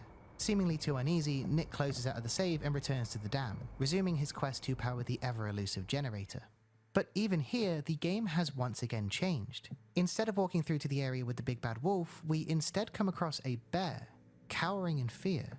Hey, my name's Bear. I've been trapped in here for hours. I tried to get the generator working to open the door to the spillway, but some rats stole the fuses. Can you help me out? See if you can catch them and return the fuses to the generator. And so our quest continues. Despite the music being the same dreary, tension-filled ambience heard during all the previous sections where jump scares were present, here there is seemingly no horror. Nick runs around in the dark attempting to find these rats in an area that should be silly and filled with whimsy, but the oppressive atmosphere never lets up. At one point, the sounds of voices too distant to make out their words rise and fall amongst the cacophony. It works wonders to perpetually keep you thinking the worst, even when nothing is around the corner. After collecting all but one of the adorable little rats with their fuses, Nick finally makes his way to the titular birthday room, where he finds the last rat dead on the floor, with the final fuse sat there waiting for him on top of a podium with a plaque. Happy birthday. Through the darkness, you can see that the room is decorated with buntings, as if a dreary attempt to celebrate in a dark, horrible prison. With nothing more to see, Nick heads out of the birthday room. Thank you so much for your help. I'll meet you up there. At last, the way out of the dam is finally here. We walk out into a foggy plain, bookended with large, jagged cliff sides as if a melancholy reflection of the main area. The whole place is significantly lacking in detail and disconcertingly empty, the only form of motion coming from a river in the middle of the area. Very abruptly, the video ends. I didn't think much of it in the moment, but that area at the end of my footage didn't look finished. I asked Evelyn if there was anything beyond that point, and she told me that the game is complete. So I'll look around in that area next time to see if I can find anything. Strangely enough, the comments for this video contain one written by our very own Evelyn Beck. Hey Nick, nice to see that you're still making progress. If you need any help, I've uploaded something for you. Checking the channel, just as promised, there is a video posted simply titled Guide. It features gameplay of Dendron, which already immediately throws a massive monkey wrench into our works, because does this mean Evelyn has multiple copies of Dendron, or a digitized copy emulated on a computer? Is this the same version Nick has and she just recorded it beforehand? Or, oh, forget it, my brain hurts. The gameplay consists of Ant the Deer wandering through a darkened area to what looks like a massive grid written in chalk, consisting of letters on one side and numbers on another. Ant stumbles past this over to a bear, distinctly different I guess from a bear little hobbits, bit. having vibrantly purple I do know eyes. some. I only did like the walking animation for Blender. I only just use it for like creating the game, but I didn't make other actions like the clip death animation for the game or something like that. The grid at the beginning, despite looking like absolute nonsense, is actually a formula we can use to decipher all the various codes and secrets which will appear throughout Dendron 64.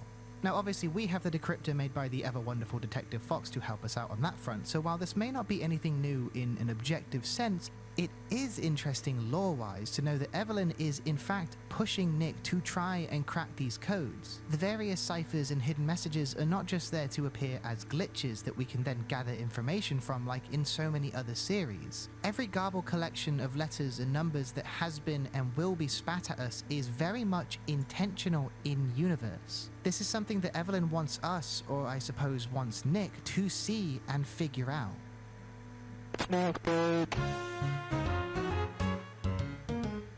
For today's snack time, we're celebrating as I'm using everyone's favorite running gag as a means to shamelessly advertise the launch of the official Tetherit Patreon.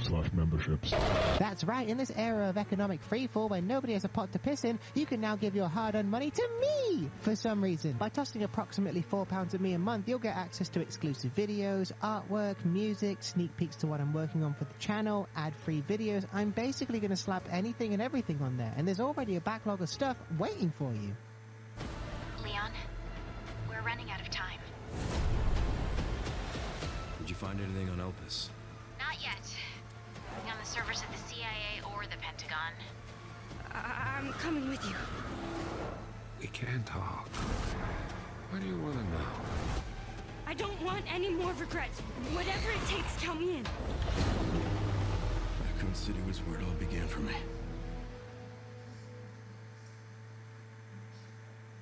Oven Express offers professional oven and barbecue cleaning using non-caustic, fume-free products.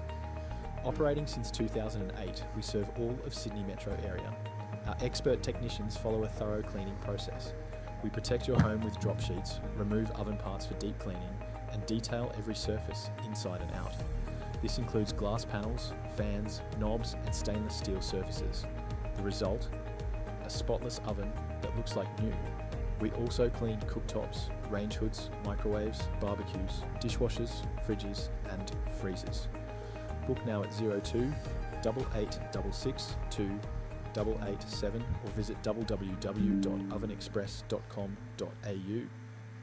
But if you don't like the idea of going to a different website and you'd prefer to stay on YouTube, I'm also going to be enabling channel memberships for the same price. Whichever platform you choose, you'll still get all the same goodies. Don't worry, I'm not going to do the members-only video thing. In all seriousness, the fact that I'm able to make stuff and people not only see it but enjoy it is an absolute dream come true for me. So don't feel as if you have to fork over any cash. This is completely optional. The fact that you give me your precious time is kind enough. As for the snack, I give it a 10 out of 10 because it didn't mind that I haven't mentioned it once. Thank God food can't talk to you.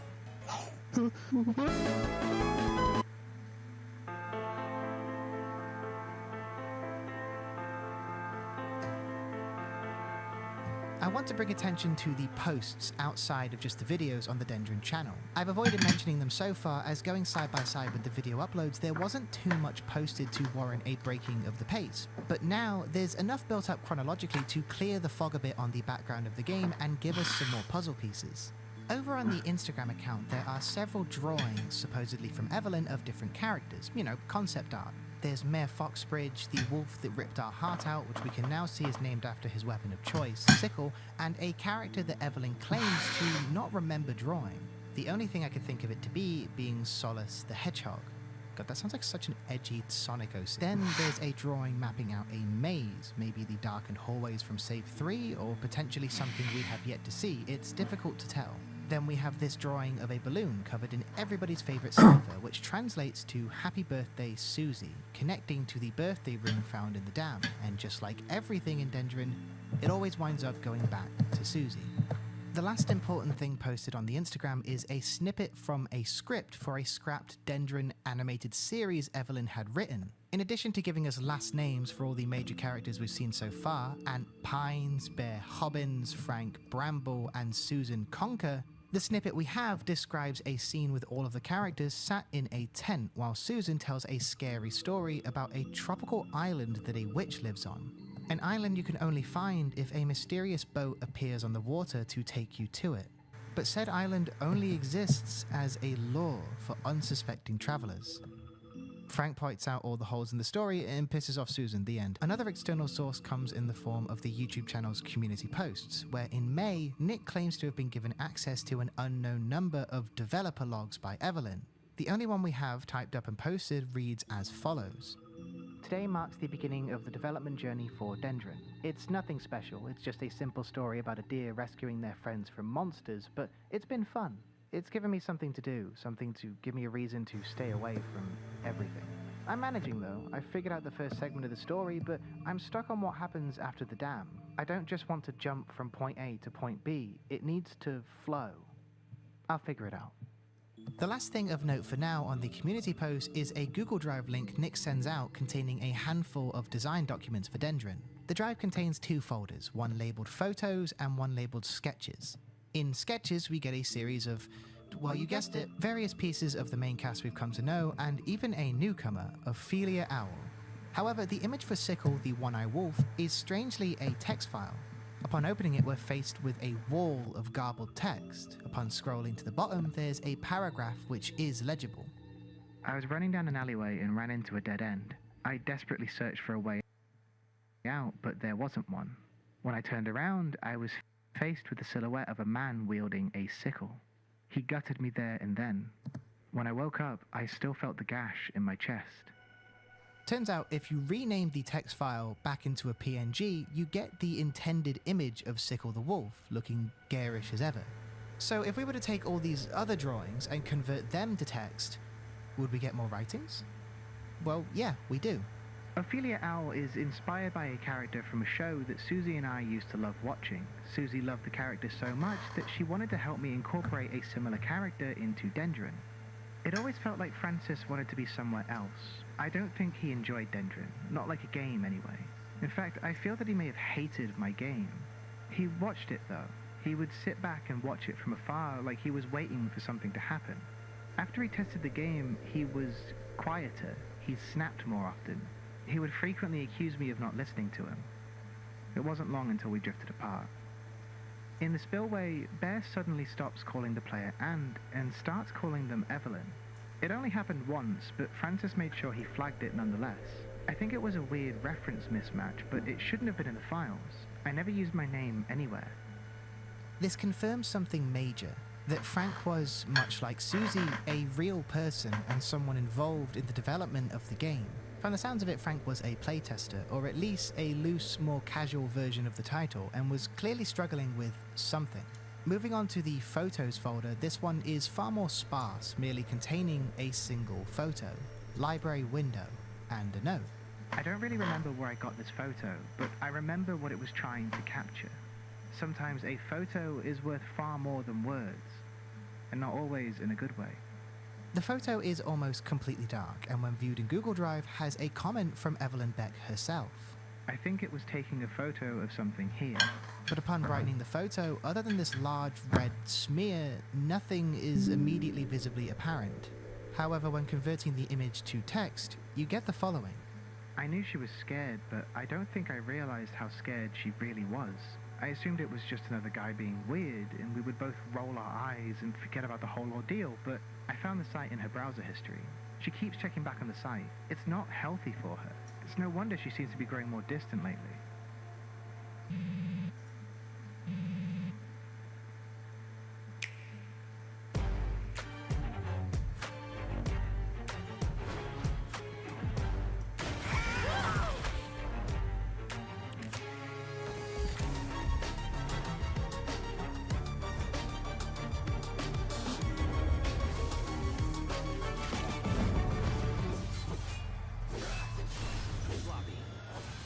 Let's finish this.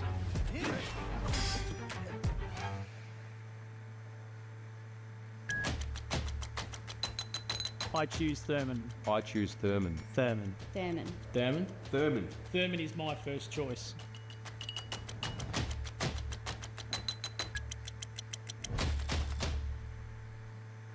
In the next session, Nick immediately notes that the game once again has changed. The save files have been modified and locations are different. Upon booting into save file 1, Nick is placed within a small, dark room with the sounds of the ocean and seagulls playing in the distance. The room contains several bears, which Evelyn clarifies are cubs, each facing a door in front of them. All of the doors are inaccessible for different stated reasons. One is locked, the other is blocked from the other side. The one after that claims to lead nowhere. The given reasons then become more personal before dropping the veil entirely. Are you sure you want to go back there? I hate it here. I check the door every hour. It's always locked. There's no escape from this hell. Nick then begins interacting with the various cubs. Hey Anne, I heard you were having a camping trip tonight. Mind if I tag along? I love camping. Then a string of cipher. Why won't you listen to me? Hey Anne, I heard you were having a camping trip tonight. Mind if I tag along? I love camping. I am listening, but hiding isn't the answer. Good evening, Anne. Are we having a camping trip tonight? I might tag along. I used to love camping. I'm not hiding. I'm trying to protect us. Good morning, Anne. You're having a camping trip tonight.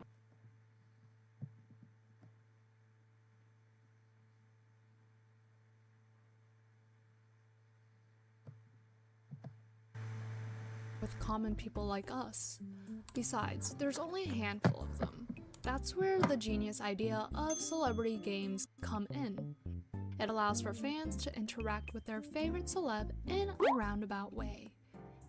Hello lovelies, welcome or welcome back. I'm your host Ploopy, and today we will be going over the weird and wacky world of celebrity flash games. If you were a kid in the 2000s or 2010s, there's no doubt you stumbled upon a couple of these, particularly the dress-up games. Those were everywhere on every flash game website you could think of.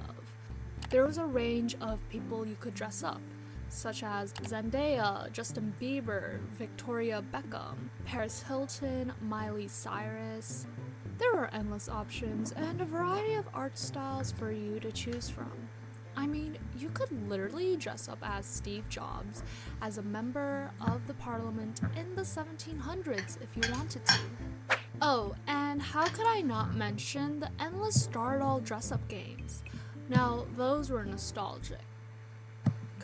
Unlike the Stardoll of today, it used to be very simplistic in nature, at least when it came to the art style and UI.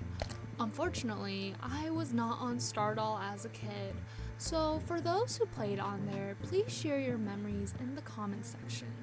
I am interested to know what it was like playing in the early 2000s to mid-2010s.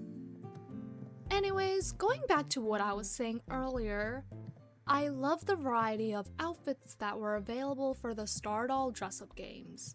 Depending on which celebrity doll you chose, you were guaranteed to be equipped with the cutest and most stylish outfits of the time. My personal favorite from the ones I played was Tyra's. Although she is a controversial figure when it comes to her influence on young girls in the 2000s, you cannot deny the fact that her fashion was impeccable. Another fact you cannot deny is that when it comes to dress-up games, you cannot talk about them without mentioning the makeup games. They're like two peas in a pod. And, of course, celebrity games aren't exempted from this. Though, to be honest, I wasn't really a fan of these as a kid because they really freaked me out. I mean, look at the thumbnail for some of them. This is literally what you imagine when someone says Uncanny Valley. No wonder I was scared. Australian natural gas is used for cooking, heating, manufacturing, and generating reliable electricity for the grid. That's why Australia runs on natural gas.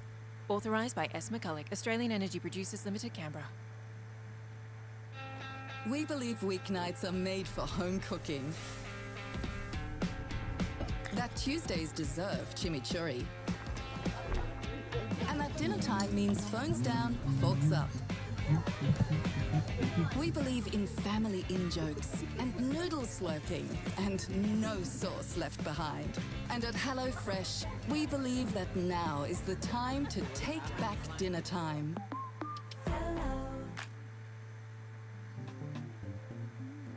Ignoring the uncanniness of these games, most of them follow the same format. You could edit the hair, eye makeup, blush, lips, and outfit. I also observed that since these games were based off real people, you could tell what makeup styles or colors worked on them and what didn't. In doing so, this could translate to your own makeup in real life. Well, only if you found a celebrity with similar features to you in one of these games. And of course, in the mid-2010s, there were also the gross pimple-popping games. Now, I didn't want to gross all of y'all out, so I chose the least egregious looking ones, which narrowed down to these two, Justin Bieber and Emma Watson. At least, I think that's supposed to be Emma Watson. Either way, these were similar to the previous makeup games I mentioned, except there was one extra step. You had to help each celebrity with their skincare. It was low-key kind of relaxing. And you know what? Maybe there wouldn't be Sephora kids if these games were introduced to them instead. Well, at least the non-nasty skincare games. Beyond the dress-up and makeup games, there were also skill-based games. And by skill-based games, I'm talking about the kissing games. If you never played them before, which I doubt, the basic premise of these are that you have to make out without getting caught. These used to be super difficult for me as a child, but I guess with age, you just get better at not getting caught. I do have to note that this Taylor x Taylor game was really atypical from the rest. It was supposed to be a kissing game, but they had Taylor Lautner jumping over obstacles while Taylor Swift just watches and claps. Plus, the game just breaks midway through, so they never get to kiss. Other than these kissing games, there were also these music/rhythm games, if you want to call it that. There was a Psy Gangnam Style one where you had to avoid getting caught dancing. Yeah, remember Gangnam Style? It was definitely a cultural moment, and I guess the developers wanted to capitalize on it as fast as they could, even if it meant that they had to throw a bunch of random assets together. Something about a grown-ass man dancing in front of a bunch of school children in an oddly liminal classroom is high-key creepy. Anyways, the last category of games I found are the violent celebrity games. And I mean really violent. Of course, I'm going to blur a lot of this out, but I'll still include a timestamp in the description if you want to sit this one out. As I was saying, this category is brutal in more ways than one. Most of these games could be found on y8.com. If there's one thing I vividly remember about this website, it would be that while it had a lot of family-friendly games, it also had a plethora of some not-so-family-friendly games. Therefore, if you were a kid, you might have unfortunately been exposed to some of the games I'm about to show you. The first one I found was this game where you had to punish either Paris, Lindsay, or Brittany in rehab. If they were caught drinking alcohol, you had to hit them with items. The overall goal was to lower their health and make them fear you. Truth be told, I did not enjoy playing this one. In fact, I hated it. especially now that we know what they went through at that time. Yeah, this game definitely didn't age well. Next up is Brawl Stars. This one is a whole series, and in it you have to fight each celebrity till they can't anymore. Like, literally till their head is on the floor. This one is going to be fully blurred out, specifically because of its graphic nature. All I can say is that it gets really gory and nasty at the end. Luckily, kid me never played any of these games because I had a fear of blood. Also, I think the target demographic of these were teen boys based off the art style and themes present in them. I don't want to leave y'all with a traumatic experience, so let's talk about this One Direction quiz game I found. The background music was, of course, That's What Makes You Beautiful. Unfortunately, I cannot play this glorious song due to copyright, so you will have to imagine it. This one isn't really a game, but after the previous ones, I think we need a little cleansing. Well, a semi-cleansing, because the graphics are uncanny, to put it politely. At first, I thought it was a parody quiz because of the art. Fortunately or unfortunately, it wasn't. This was a real quiz made by a genuine Directioner, and it was hosted on a website dedicated to One Direction. Safe to say, I was not its target audience based off my score, but honestly, can you blame me? How was I supposed to know who Zayn draws his inspiration from? Anyways, I hope these games didn't bring back any traumatic memories for you. If it did, hopefully it manifests away. With that, I will catch you lovelies either in my live streams, which I host on Monday, Wednesday, and Fridays at 9 p.m. EST, or in the next video. Ta-ta!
Bigger house got your Wi-Fi feeling small? Distance and physical barriers can reduce the strength and reach of... Hello, this is Flurry Moon. Welcome back to my channel. You guys know the drill by now. Lost Media, I love it, you love it, we all love it. Usually I have some kind of theme to go off of, but I don't have a theme today. Well, actually, I guess I do kind of have a theme. Today, we will be talking about random pieces of Lost Media I am currently obsessed with. From a scandalous and possibly dark reality show moment scrubbed from existence, to a fake bootleg album left unidentified, and finally, a beloved Hamstar cartoon special aired once and never again. You guys are just gonna have to be the victims of my hyperfixations today because these three topics are tailored to my exact interests. So if you were, for whatever reason, interested in me personally, this will give you a good idea of what I find interesting and also the type of TV shows I like to watch, the type of music I'm interested in. Let's just get right freaking into it. Also, I did a little pink on my hair. I don't know, like you can barely see it. It's like rose gold. I'm bringing back rose gold, you guys. It's literally on the ends. I'm giving 2012 dip dye right now. Nobody noticed. I feel like Nikki Tutorials when she was like, this is my new hair color. 3, 2, 1. Like this is what I'm giving, but just wanted to let you know I did something different. Okay, let's get into it.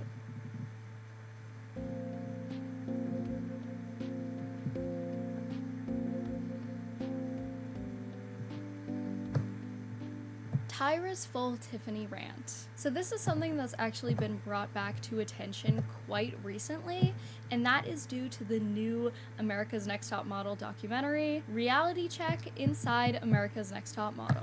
Now, if you lived through the 2000s, even if you had no interest in reality TV, competition shows, or modeling, or anything like that, you've probably heard of America's Next Top Model, a competition show where top supermodel Tyra Banks and her carefully selected panel take a group of young aspiring models and train them to become America's Next Top Model. First premiering in 2003, each episode would feature the girls being put through challenges like runway walking, photo shoots, interviews, hair and makeup, etc. At the end of each episode, we'd see the judges deliberate and send one girl home who didn't meet the criteria. The last girl standing would become America's Next Top Model and win a modeling contract, a fashion magazine cover and spread, etc. Some of my fondest memories of my childhood consist of me and my mom just rotting in bed for a whole Sunday. They would do these marathons where they would play an entire season of America's Next Top Model,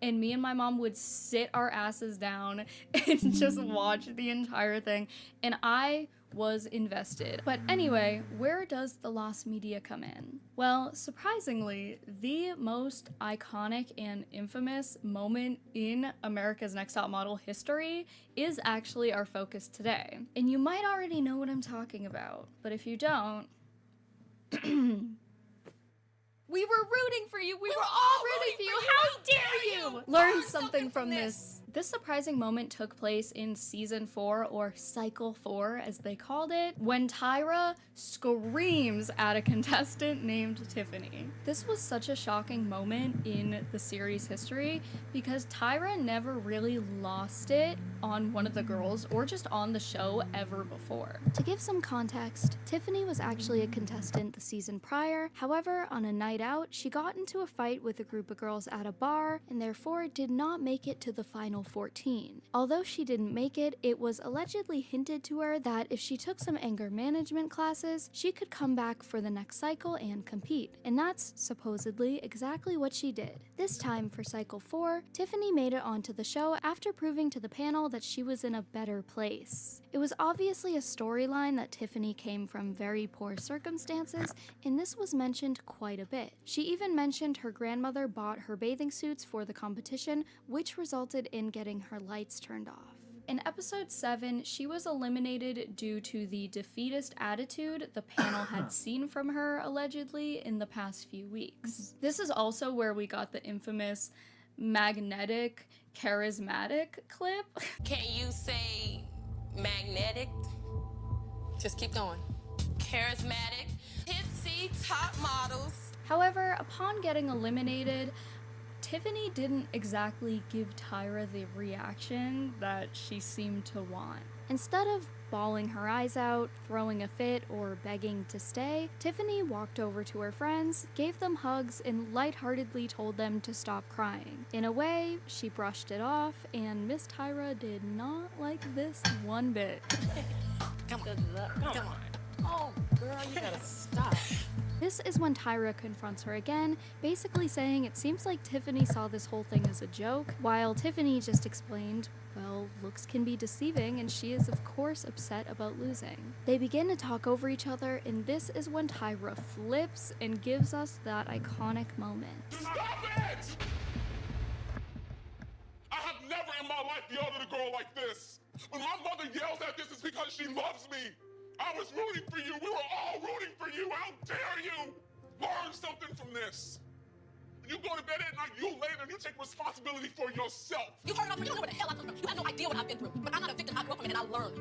Take responsibility for yourself. The scene quickly became a quotable moment and has been referenced quite a few times in the media since then. However, it became apparent years later that this rant Tyra went on was actually cut down, and the full scene was much, much worse than anyone could have imagined. Coming back to the documentary released on February 16th, 2026, Tyra Banks herself, along with the rest of the panel, was actually confronted with the Tiffany situation. Now, watching the tone shift when Tiffany was mentioned was honestly not something I expected, as I never really knew how serious it was. I just saw it as that iconic moment where Tyra flips out. Like, I didn't understand why it got kind of somber, you know? But Tyra explained her reaction. Quote, "I went too far. I lost it. It was probably bigger than her. It was family, friends, society, black girls, all the challenges that we have, so many people saying that we're not good enough. I think all of that was in that moment," she says. "That's some black girl stuff that goes real deep inside of me, but I knew I went too far," unquote. With a 3.5-ton towing capacity, the all-new Nissan Navara is built for the grid shift.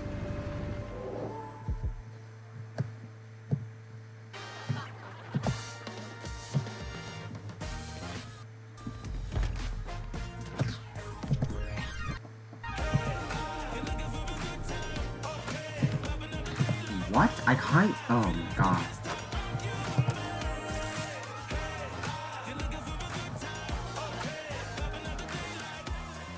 Life's too interesting to make a sip stop. Let's keep the good times rolling. However, that wasn't all. Jay Manuel, one of the other judges on the panel, also opened up about that moment. Quote, "There was a lot more that was really said. Some of the things that were said were not well intentioned. I will probably never repeat the lines that were actually said in that room that day," unquote. This, of course, had my little Lost Media ears perked. Now, it's not shocking in the slightest to me that a television scene, or let alone a reality TV scene, was cut down in someone's favor. I was a Dance Moms fan when it was airing, okay? I know ball. Lifetime literally cut out Abby Lee Miller making fun of Chloe's eye condition and replaced it with her saying, "You're finished," or something like that, okay? Why is this? Well, when a cast member exposes themselves for how horrible they really can be, the producers definitely take into account what the audience will then think of said cast member, and they know they could probably lose some viewers if people realized, oh wait, this is actually a terrible person. Because I mean, who would want to, in a way, support financially this woman who literally mocks a child's appearance and condition right in front of them? I think this situation is no different. I think if people saw how nasty Tyra Banks really could be, maybe they wouldn't want to watch the show. In fact, they even mentioned that the very next day it was all lawyers on set. Like, it was serious. However, this case does get a bit odd. I've actually seen some viewers out there claim that they remember more to the rant, meaning it's possible they did air a longer version of the scene at some point. In 2017, BuzzFeed posted an article about Tiffany's story. This would be the first we Wasn't hear about that Tyra company saying that worse made things that AI they or decided to something? exclude from airing. Quote, "According to Richardson, Tiffany, the argument was 1,000 times worse in reality. She was hesitant to elaborate, but when pressed for more details, Richardson said she recalled Banks yelling at her, quote, 'You can go back to your house and sleep on your mattress on the floor with your baby,' unquote, in front of the other judges, contestants, and crew members. Richardson wouldn't reveal further information about what may have been edited out of Banks' tirade, but that particular moment, she said, quote, 'stayed in the back of my mind,' unquote. Considering Tiffany's situation, this mattress comment is honestly disgusting. I'm sure it wasn't easy for Tiffany to open up about her situation, and so for Tyra, who was seen as kind of an older sister mentor, to use that against her in front of everyone is pretty fucked up, I would say. And I honestly really do think it was just because Tiffany didn't break down sobbing. I really do think it hurt Tyra's ego. I don't know, it's truly a bizarre situation that I don't know if we'll ever get the full story to. Now, I, for the life of me, cannot find these Reddit comments, so you're just gonna have to take my word for it. But literally last week, when I watched the frickin' special and I looked up what did Tyra really say to Tiffany, there were a few comments saying they specifically remember this mattress comment. Now, I do kind of seriously doubt this, as Tyra was an executive producer and I doubt that she would let that air. But at the same time, I'm honestly surprised she let the rant air at all, because it doesn't make her look good. If I didn't mention it before, she literally mentioned Tiffany's grandmother getting her lights turned off from buying the bathing suits, like as a, I don't know, as a point in her rant, and it was just like, I don't know. Anyway, either way, the rant in its entirety is something we will never see, and that's probably for the best. But that hasn't stopped fans from wondering what it was that Tyra said to Tiffany that was so bad that those who were in the room and heard it refused to even repeat those words to this day.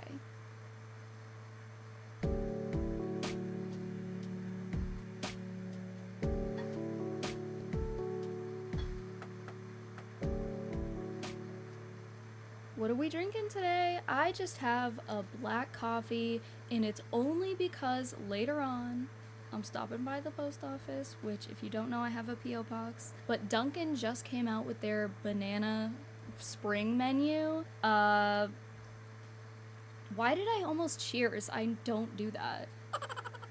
Wild Wonders. I am so beyond excited to talk about this, but before I do, I highly recommend checking out Lost Waves' Finest Wiki article. I'll have it linked in the description if you're interested, as most of the information I got for this video is directly from there, as well as the Lost Media Wiki, but this is definitely the main source for me. And I won't be getting into every little detail, so if you're interested in more of the finer details, I highly recommend checking out this article. Let's get into it. Fake or bootleg products are not a new thing at all. The ultimate goal with a lot of these products is to kind of trick the consumer into thinking they're buying something official. However, when bootleg albums are discussed, people are typically referring to illegally recorded live performances or unreleased studio recordings, simply due to not getting permission from the artist and or others involved. But these bootleg albums are still real. It is the artist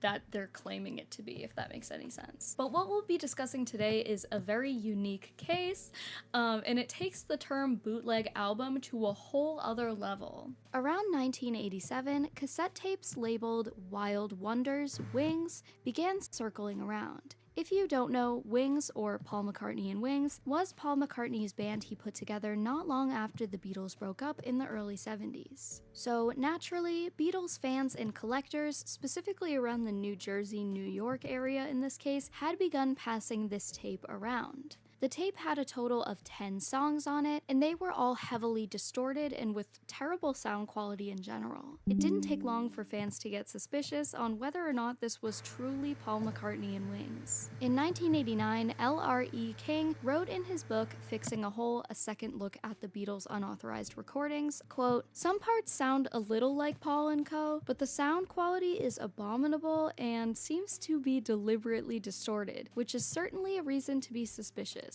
Extremely dubious." I don't know why the word dubious is so funny to me. Throughout the years, the album had been labeled as an outfake, which essentially just means a fake outtake. A user named RandWolf2 was heavily responsible for the album being discussed online, being the first ever to post about it back in 1998 on his old website entitled The Beatles Tapes. Although it was pretty obvious this was not Wings, who was it? All 10 songs are not only terrible quality, but sound vastly different from each other. Here's a noise warning for this next section from me and my little Eevee plush that Corey Does Art made me. This is from my Sanrio TimeNet video if you guys want to go see that. But these audio recordings are really distorted, and this is a warning for headphone users. I tried to lower down the volume as best I could while also making sure you guys can still hear it, but it doesn't sound very good. So just a warning, skip to this timestamp to avoid all of it.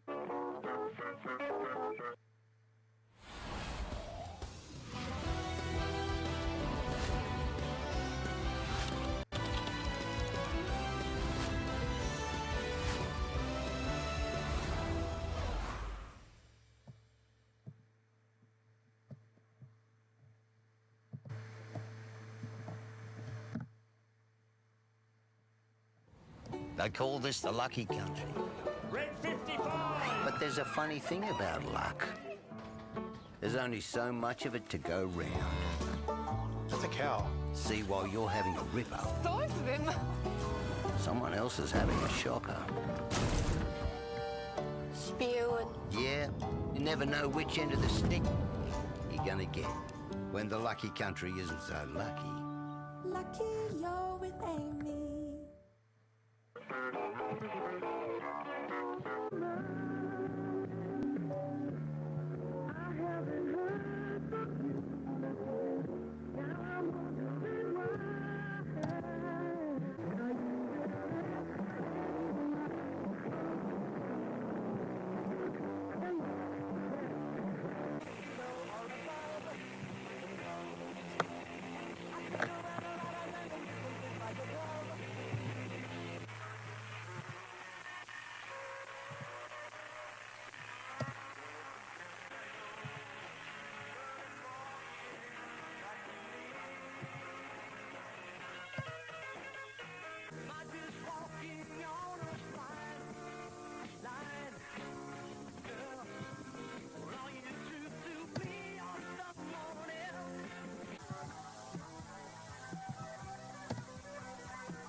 It's clear this was completely thrown together without a care if it not only sounds like Paul McCartney, but if it sounds like each other.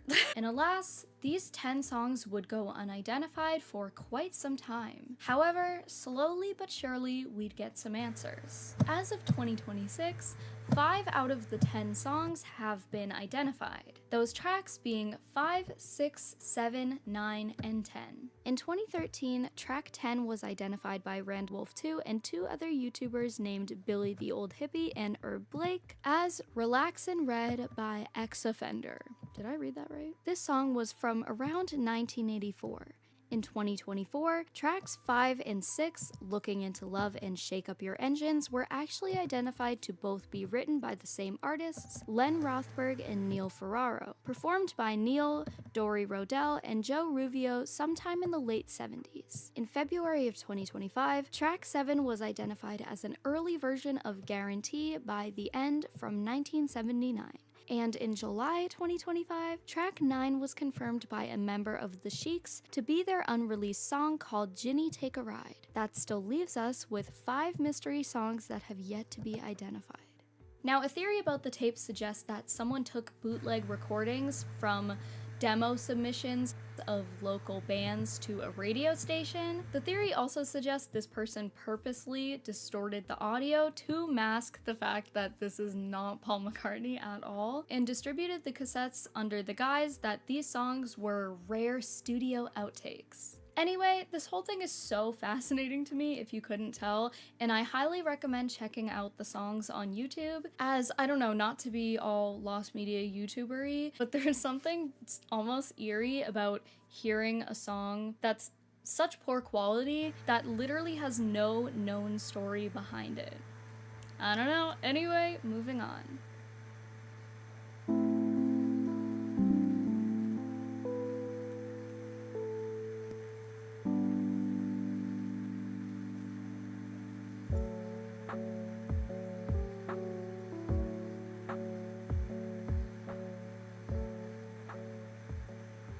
Hamtaro live action. Kenta no Shoku Tanken Hamtaro to Isho is a fully lost Hamtaro animated / live action special that aired sometime back in 2003. One of the reasons this is so interesting to me is that not a single screenshot or video exists, and we simply only have users' memories to go off of.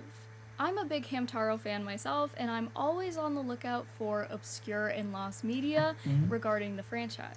I mean, my hamster is literally named Taro, and he looks just like Hamtaro. I love him. His full name is Taro Orange Chicken, if you didn't know. But to my surprise, although there is a Lost Media Wiki article for this case, I haven't seen it talked about much in the community, at least amongst English speakers. On May 31st, 2025, an anonymous user posted on the Suburo bulletin board an anonymous message board created by Japanese YouTuber The Suburo. The prompt was, "Do you have any strange memories?"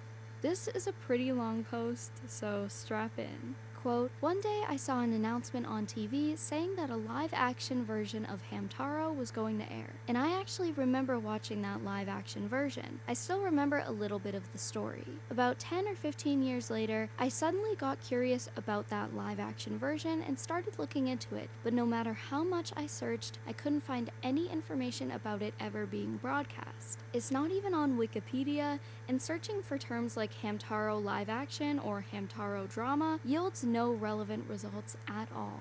It isn't just that I didn't research properly, or that the information isn't available online but the show was actually broadcast, that would be fine. But if such a thing never existed in the first place, then what exactly is the live-action version of Hamtaro that I remember? It's quite a mystery. It's strangely specific for something I might dismiss as a dream or my imagination. It was from when I was a child, so there's a possibility that I'm mixing it up with another drama. When I say live action version, Hamtaro was animated, but the other characters and background were all live action, like live action footage with animated characters drawn over it. The story is roughly a lonely elementary school boy who was bullied by his classmates, who had no friends, befriends Hamtaro, gradually becomes accepted by those around him, and makes friends. However, Hamtaro eventually disappears. The following is what I remember about the live-action version of Hamtaro. Items marked with a question mark are particularly vague memories. It was a standalone episode. There were likely no connections to the original work or anime version, and it had its own unique setting specific to the live-action adaptation. I recall a teaser announcement like, "Finally, it airs tonight," or "Coming next." The characters and backgrounds were live action, but Hamtaro was animated. The voice acting was the same as in the anime version. The protagonist is a young boy in elementary school, probably in the lower or middle grades. He was being bullied by a classmate, or at least there were hints that he didn't have any friends. As a result, the protagonist is generally expressionless and blunt. One night, Hamtaro appears in front of the protagonist. The location is presumably the protagonist's room. The protagonist responds to Hamtaro in a blunt and annoyed manner. The protagonist goes to school, Hamtaro follows him, ? Only the protagonist can see Hamtaro, and there is a scene where the protagonist notices this. One day, the protagonist's entire class goes on a field trip, and Hamtaro also follows them. The destination is probably a farm, as there is a scene where the protagonist is looking at cows in a barn. Hamtaro is surprised by the cows. After going home, the protagonist looks up cows in an animal dictionary. Hamtaro is also watching. After various events, the protagonist starts to smile and makes friends. And he also starts to get along with Hamtaro, ? One night, Hamtaro's figure gradually fades and disappears from the protagonist's sight. At that moment, Hamtaro says goodbye, ? Before Hamtaro completely disappears, there was a scene where the protagonist notices that Hamtaro's figure is fading, ?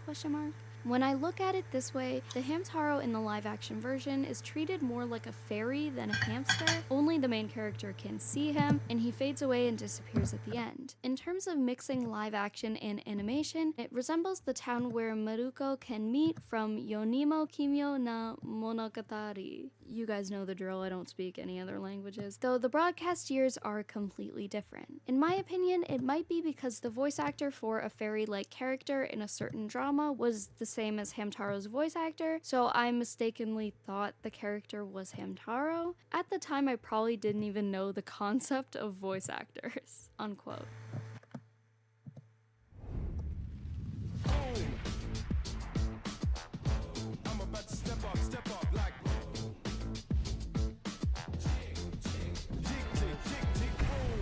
Grenade protein bars.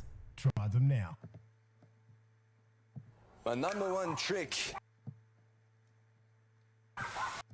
is grabbing the dog and looking for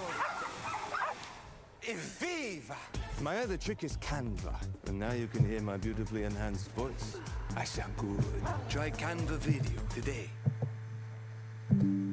Not long after the post was made, the Subaru made a YouTube video discussing the comment, and surprisingly, several users came forward claiming to also remember the special. Quote, I think it was broadcast in the 2000s. I was surprised because I remembered it so clearly. The protagonist was a boy who went to school carrying a school bag. I remember a scene where Hamtaro from the anime came out of the school bag and surprised him. I also remember a scene where Hamtaro cheered him up when he was feeling down. In the final Okay, I think we're ending the meeting now. So, yeah. Goodbye.